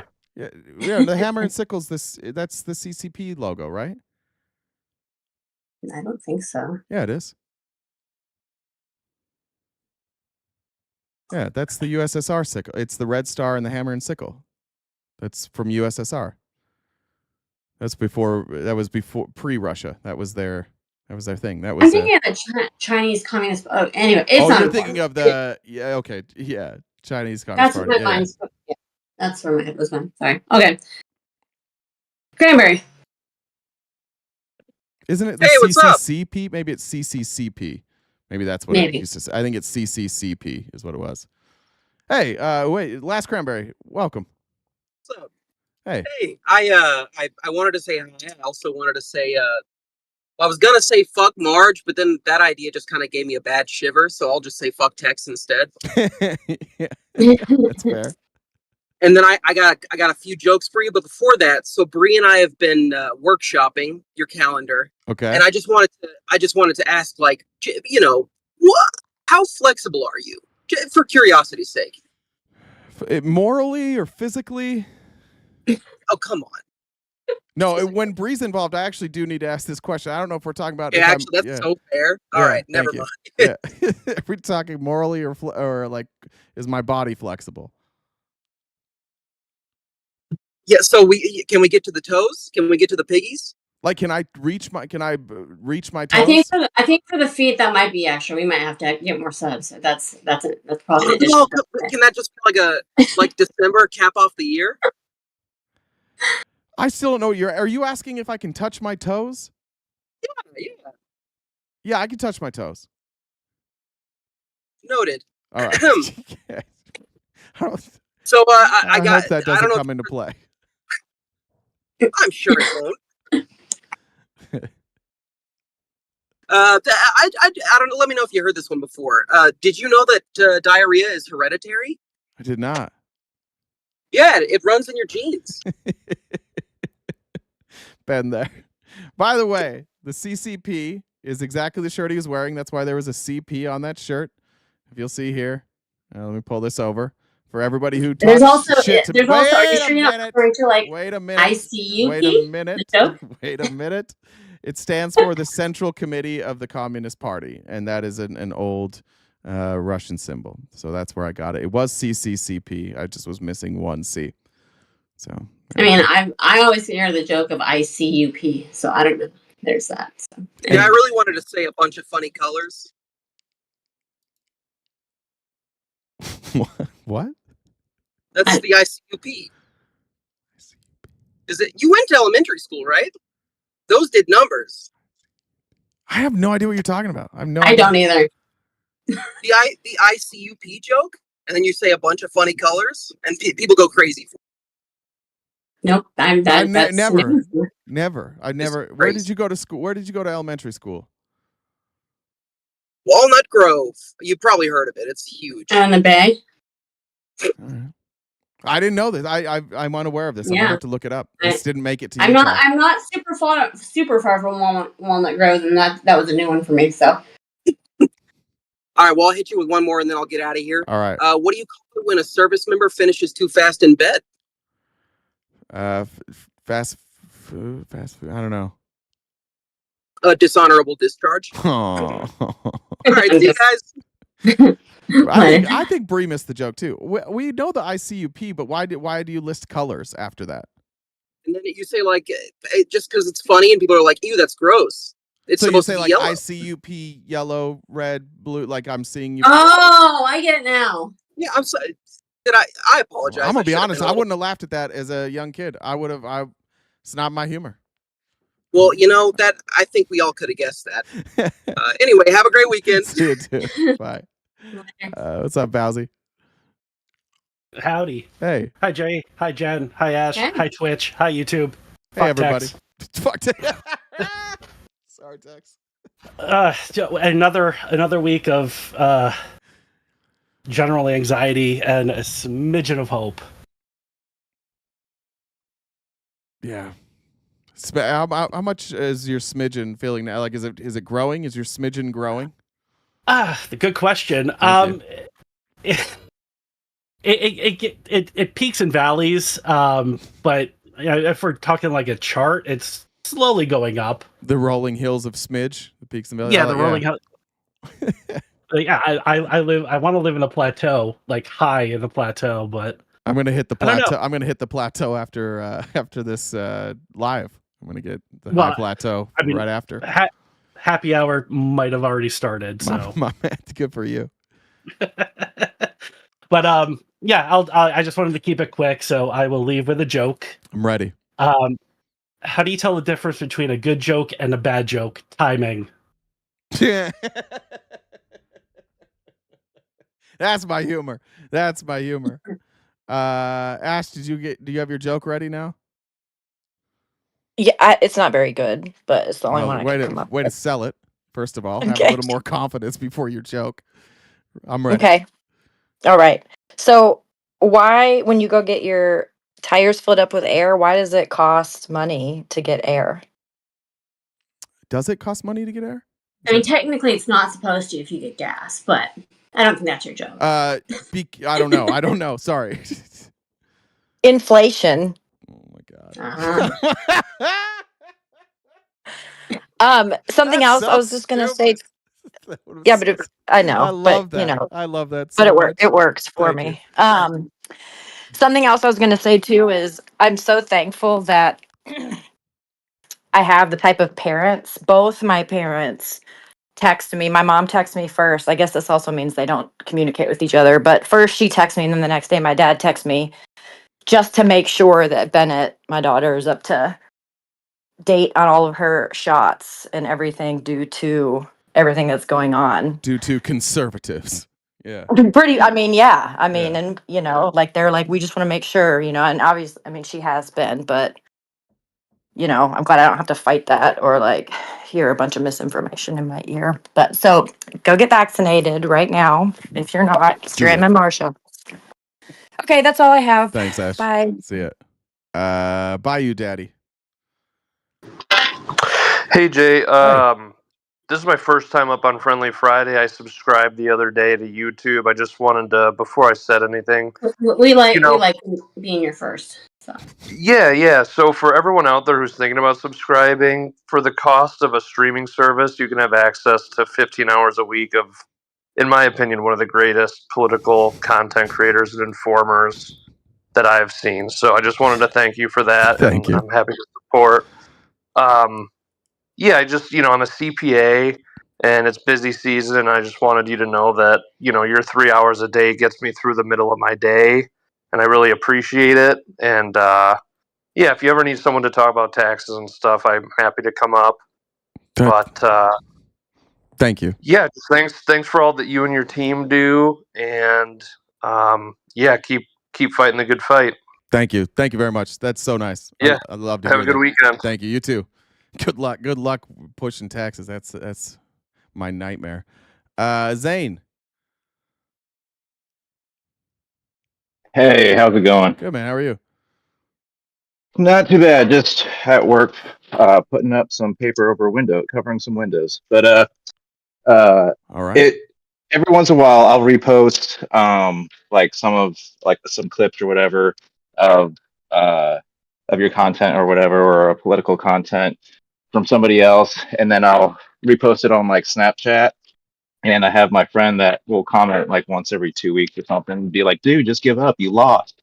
And it reminded me of like how you just say like it's true. Like you're just on a team. That's all you care about is winning. You don't care about what it actually means. You're just on a team. And then doesn't really have a response for that, but doesn't really bother him. But yeah, like just what wanted you to say, keep up the good work. Like, would that fly anywhere else in life? Like, you got fired, and then you're like going around Right. trying to find new jobs. Like, would your family be like, "Dude, just give up, man. Just give up." That doesn't apply anywhere except for in politics when people don't have answers for what you're saying. If that's their answer to what you're Right. saying, it's working. They don't have an Right. answer for it. I think that's if that's Yeah. what you're getting, you're winning. Yeah, and funny enough, like a lot of my friends are from Springfield, Ohio. I used to live there, so when Trump had mentioned them during the debate, I'm like, oh, I bet all my friends like orgasms as soon as they heard Springfield, Ohio. Yeah. So, And they all just but ate I their have like a pets. friend. Right. And then I also have like a friend who she admits like, oh no, she just votes Republican because that's what her family has always done. They just always vote Republican. I'm like, that's not a good way to determine what the right party is to vote. But everyone has their right ways. So yeah. I think there's a lot of that. Keep up Like good work. it's worked. Like, oh, it's worked for my parents, as if things can't suddenly and drastically change. Where suddenly we're on the like. I wonder what I would love to get inside the head of these parents who grew up being terrified of Russia and being told that Right. Russia was the bad guy, and now they're like, yeah, we're with Russia now. They're the good guys. Right. I'd like to be in their Me too. heads. Yeah. All right. See you Zane. next week. Yeah. Have a good weekend, man. We'll see you. All right, Jamar. Wrap up the show. I know you don't usually like wrapping up, but this is your shot. Oh, but your internet's dog shit. First of all, rubbed up my life. Hear me? Is No, better? you're choppy as hell.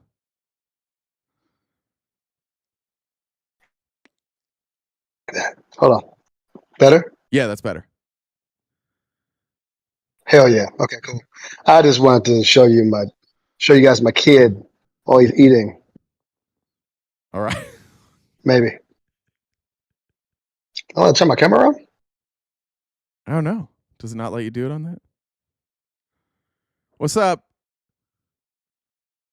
What are we eating? Micah. Micah, what's up? He's having some beef and cheese, some bananas, and what the hell is it? I don't know. Strawberries. I did take it off the big screen just in case. So now it's not on the screen. I don't know if you want your kid on a live or not, but we're off now. Yeah, whatever. We post them all the time. Okay, good We enough. post them all the time. It's cool. Good enough. But I'm not very attractive. My child is though. So no, you're awesome. handsome. He gets it from his mom. I just wanted to say that. Thanks. But it's his mom. It's not me. I don't know it exists. I just made sure he was a boy. I guess I don't know. Biology. All right, I'm out. See ya. All right, Jen, who's next? Allie. Hey, Allie. Push pop in the chat. I don't know if I'm back on TikTok on Monday. I have no idea. I just apply every day and they tell me no, so we'll see. Allie? Allie, we can't hear you. You might want to check. Sorry. There you go. There you go. Sorry, I had echo. No, I just had a joke that I wanted to tell. I'm ready. It's the first one that I told my 5-year-old son that I made him that he wanted to memorize. So, a bear and a rabbit are walking in the woods. The bear turns to the rabbit and says, "Do you have problems with shit sticking to your fur?" The rabbit says, "No, why?" So the bear picks up the rabbit and wipes his ass with him. That was my 5-year-old's favorite joke. I like that joke. I'm a fan of that. I'm going to tell my daughter that later. Yeah. And then the other one was knock knock. Who's there? Interrupting cow. Interrupting cow who? Moo. Yeah, there's a delay. Thank you. Damn it. All right. Nope, that was it. Thanks, I just Al. wanted to. Yeah, you're welcome. Have a Bye. good weekend. Bye. Sorry to mean to cut You you off too. there. That delay's tricky on this. I always wind up Yeah, cutting it people off. sucks. Sorry. Who's next? Chris. Hey, Chris. Oh, I'll go on mute. It's fine. You're stupid. What's up? What's up, dude? Nothing. I heard my name mentioned a few times this week, so I just figured I would pop in and, show not my face today, but Yeah, what do you have to say for yourself? shit. You tell me. I don't know, man. I don't really, not much this week. Yeah, I don't know. I don't know what you did either. Yeah, I don't know. Just the same old bullshit. I visited a lot of MAGA spaces this week. Oh, I'm sorry. Yeah, I like to get a feel for just check the temperature, see what's going on, see what they're all whining and crying about and shit. And what I have found a little bit it's on brand for them, but I've noticed a lot more of just like the kind of kicking the can down the road and just making more excuses, like all of this shit that like you've been covering and that we've all been talking about with like the Project 2025 stuff. Mm-hmm. We're just like, hey, look, like they did that. Remember, whenever you said they weren't doing that, and then they're just like, oh well, it's because of this, and this, and it's remarkable, like how far they're just like how far are you guys gonna go? Like how many excuses can you make for one person? A lot. I mean, I shouldn't be surprised, right? Yeah. No, you shouldn't. No, absolutely not. That kind of feels like it's on you a little bit, to be honest. The one that really kind of got me like that yesterday, I was just kind of blown away. Is his name was like Michael. He had like the Michael Myers picture on TikTok. Uh-huh. Remember that dude? No. He goes by like Levito or something now, but it's a person of color and just throws it all the way back for Trump every day. Will just defend.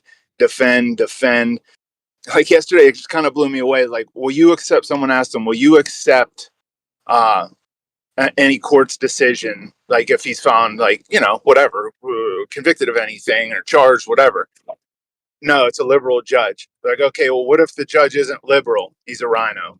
I'm just like, well, what the fuck? Jesus. Yeah.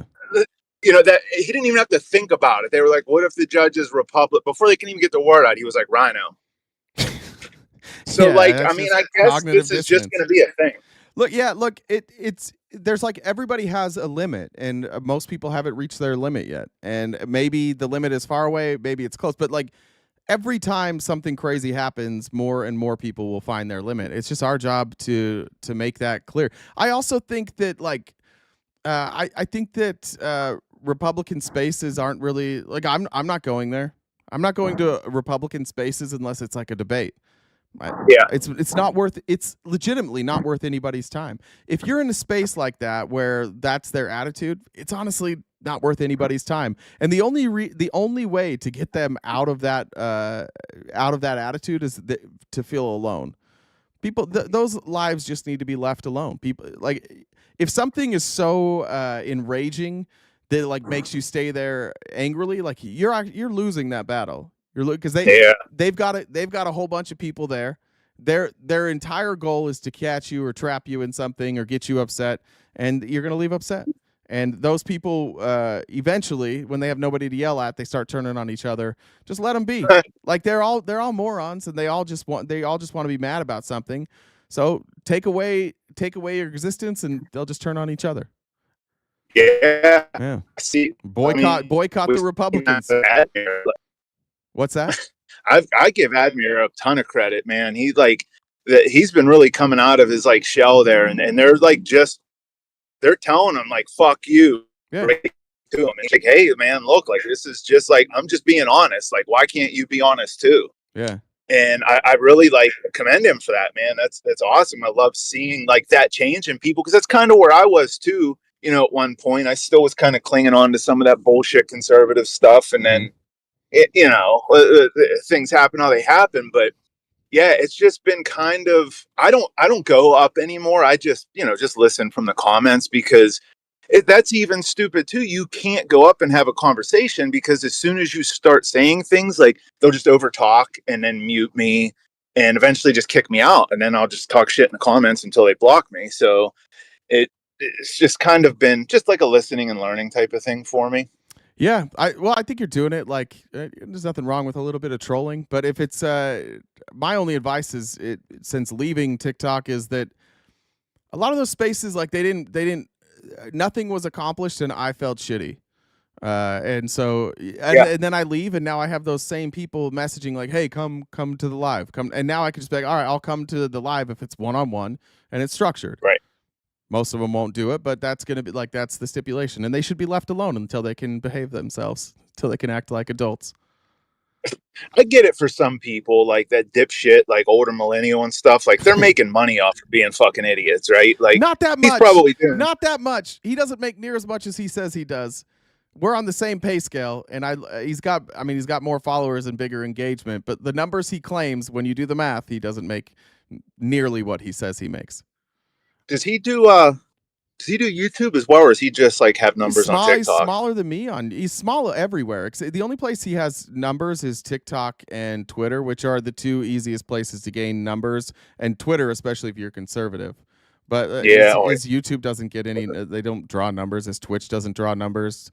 I haven't been on Rumble. I imagine he probably does okay on Rumble.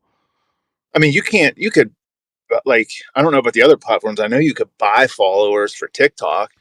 Yeah, but you see that in engagement. But it's engagement. His engagement numbers are still high, but percentage-wise, it's not that high. He's just a troll. Right. I see his lives. I mean, he'll only have a couple hundred people usually, where, if someone else with that size goes in, they're, a few thousand and shit, in their TikTok lives. But I mean, for maybe, others too, I see if they're making money, just be a fucking idiot.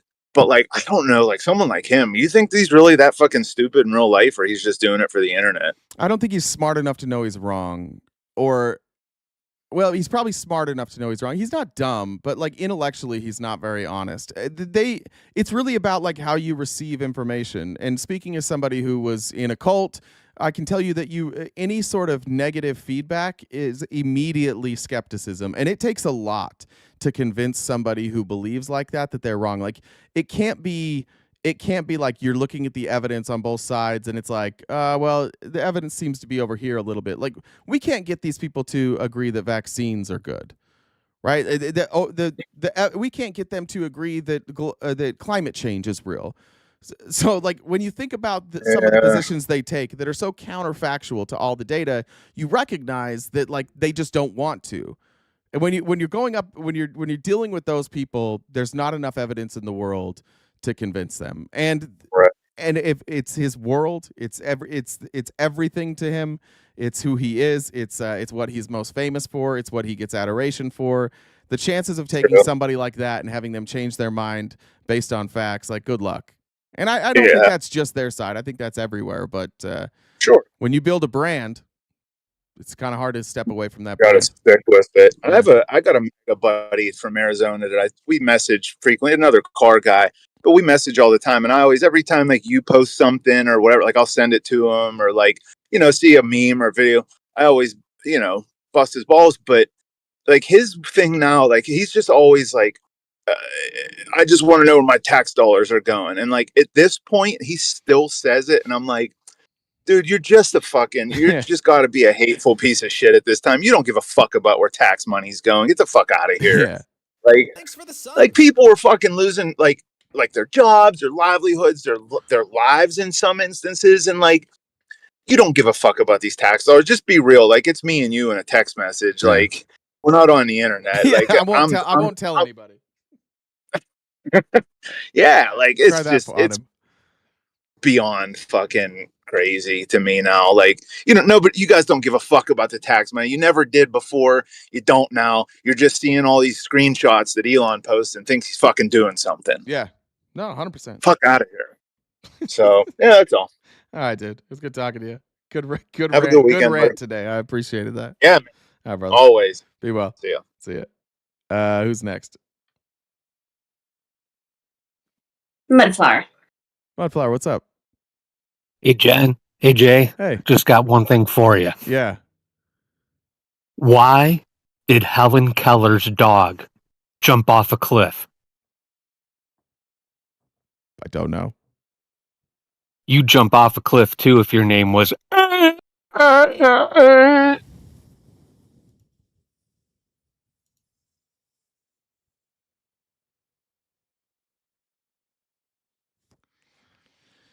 Oh, I don't know about that. Did I leave the VC on I think I accidentally left the VC. Must not like Helen Keller. Sorry, I don't know what happened. I don't know. I don't know if that joke's in super good taste right there. I apologize. I'm not a big fan of that joke, for being honest. I think that's a little disrespectful. I feel horrible now. Okay. Well, I like you. I still like you. We all make mistakes. Okay, good. All right, bro. All right. Be well. Bye. Bye. V-Teng. Hey, Jay, you get me through most of my afternoons at work. Oh, thank you. And I appreciate how you do such a good job cutting through the BS and getting past the noise to things that actually kind of matter. Thank you. You and your team do an amazing job. But I do have a question for you. Yeah. It's been a couple weeks since you've been off TikTok. How do we know you're not actually a robot since you haven't been interrupted mid-sentence to do a puzzle piece? You don't. You don't. Maybe I'm just really advanced AI. I think time will tell. If one day all your shit just changes to have my face on it, you'll know for sure. That'll work. Yeah. But okay, thank you and your team for all that you do. I appreciate that. Thank you. Have a good weekend. Sean, are you asking to come up here? Or are you asking somebody to get you up? I'm sorry. I'm just checking into that conversation in the chat. Sean needs to be okay. Sean, do you have Discord? Or Jen can bring you in if you have just your Discord username. You can message Jen, We got a couple more minutes. Jen, has Sean messaged you at all? Oh, I lost Jen. Jen? Did we lose Jen? I was talking on mute. I pulled Jay. Take that. Sean, I just put my Discord username in the Twitch chat. Just send me a DM and I can drop the Discord and I can bring you over there. Just want to DM me, I can get you in. Something to show in just 1 second. I don't know if Sean saw that or whatever. Sean says, I have nothing. I'm looking through just to see if anybody's going to say anything about Zelensky from the GOP. I'm going to doubt it. I haven't seen one person from the GOP yet. Here's Caitlin Collins.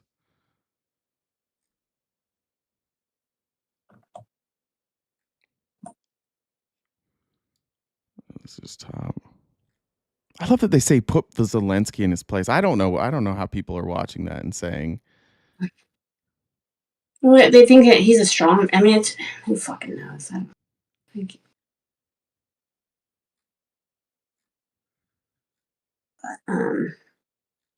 don't know if Sean's.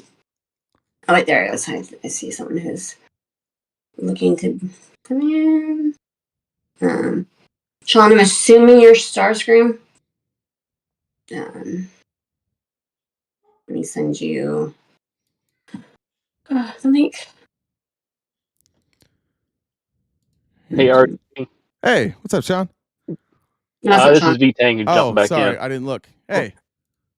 I thought of something else. Hey, are we at all worried about the 5 million gold card pathway to citizenship that, Russian oligarchs and drug dealers aren't just going to buy some citizenships for the people they want?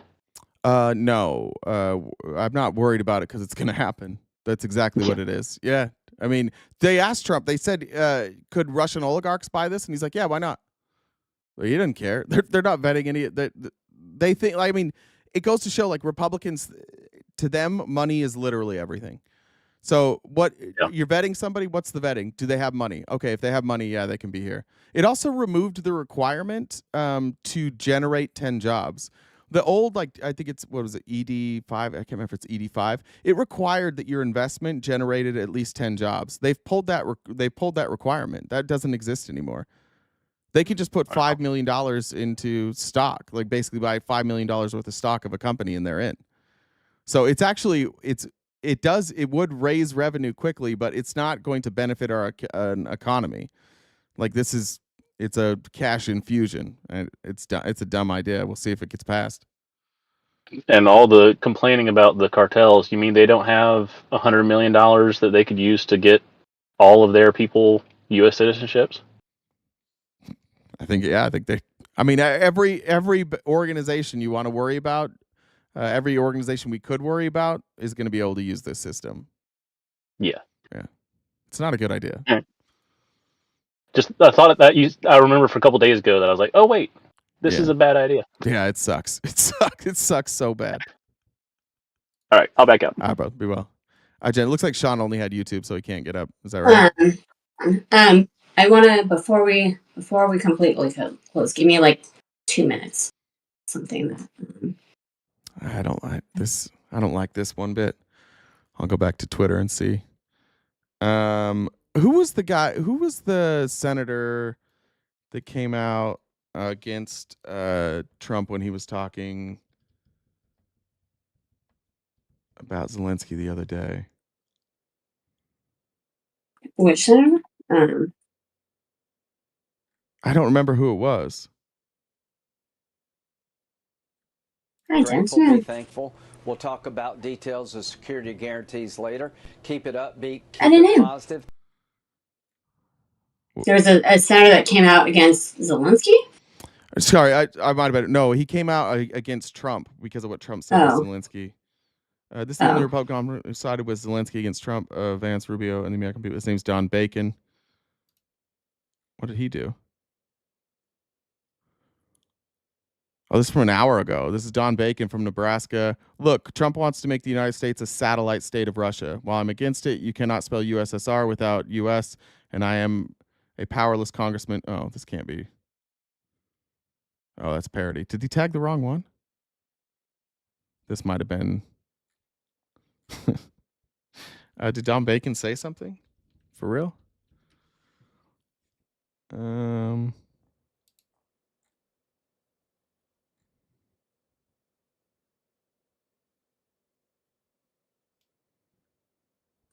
That's not his name, right? That's a nickname you gave him. I don't know who that is. Who? Don? No, his name's Don Bacon. Oh, I thought you said dumb bacon. Oh no, yeah. He reposted this from 2 hours ago. New Gallup polling on country favorability: Ukraine versus Russia. Social media isn't real life. Bad day for Bacon said a bad day for Americans' foreign policy. Ukraine wants independence, free markets, and rule of law. It wants to be part of the West. Russia hates us and our Western values. We should be clear, and we stand with freedom. Good for you, Don Bacon.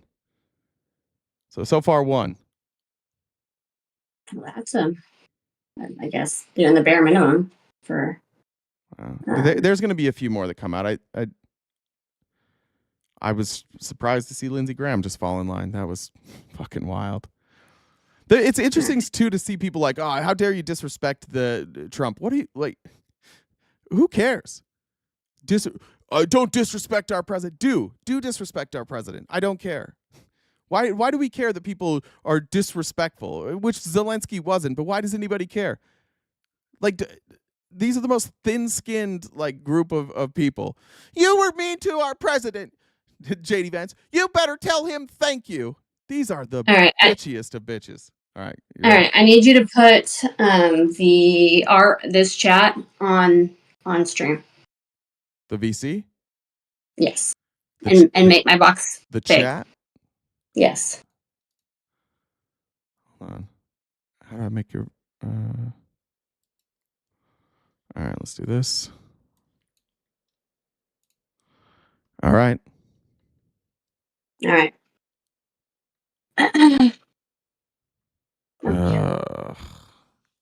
Thank you, guys. Thank you for hitting our goal. Sorry for that initial reaction. Fuck. That sucks. Thank you guys so much. That's awesome. It's calendar time. Who made that? I did. Just while we've been here? That's what you've been doing? Yeah, that's why I've been quiet this entire time. Oh, no. Well, there's the calendar. Let's just do that. We'll just make them all AI images. They can be as crude as you want if they're AI images. How about that? As long as it's not my real butt. That's why I've been quiet this entire time. I've been making J images. So yeah, we made it. Hey, Drew's here. Drew, what do you think about Trump's meeting with Zelensky while we're waiting? Other question. Drew, what do you think about Jay's calendar? You know Drew's going to get one. He's going to ship it under a different name, but you know he's getting one. I mean, I don't blend it, so. Somebody said I have the J Javelina Hunter photo. I don't remember that one. I don't know if I want to remember that one. All right. Well, thanks. Thanks for all the subscribers. Appreciate you guys. Let me check messages and we'll get out of here. I think I got them all earlier, but let me double check. Do you have anything you want to add before we go, Jen? Nope. Just it's calendar time. So thanks, guys, for all the subs. That's fantastic. We appreciate you. It's been a process. It's been a thing, but you guys have been here with us, and we appreciate it. So. Wish Nunya the best road trip with Dad. You know who I missed today? Who? I didn't even think I missed Von Swede today. Oh, Von Swede. I haven't seen Von Swede in the chat. I don't remember yesterday. Well, is Von Swede here? Has anybody checked on Von Swede? I missed Von Swede. There were not enough accents in our class. No, there wasn't. And that's my favorite of all accents is Von Swede's. Oh, Drew says, I said it was a shit show. I have mixed feelings about the whole thing. I'm going to be the first to get a calendar. Absolutely. Thank you. I thought that would be your response. I thought mixed emotion. It's good to see. It's good to see you're thinking about it, Drew. Very happy. I'm gonna. If anybody sees Von Swede, tell her I said hi. Tell her I love her. Tell her I missed her. I think this is the first. No, Jumar, we're not doing any more comments. I think this is the very first time that we've done a Friendly Friday without Von Swede.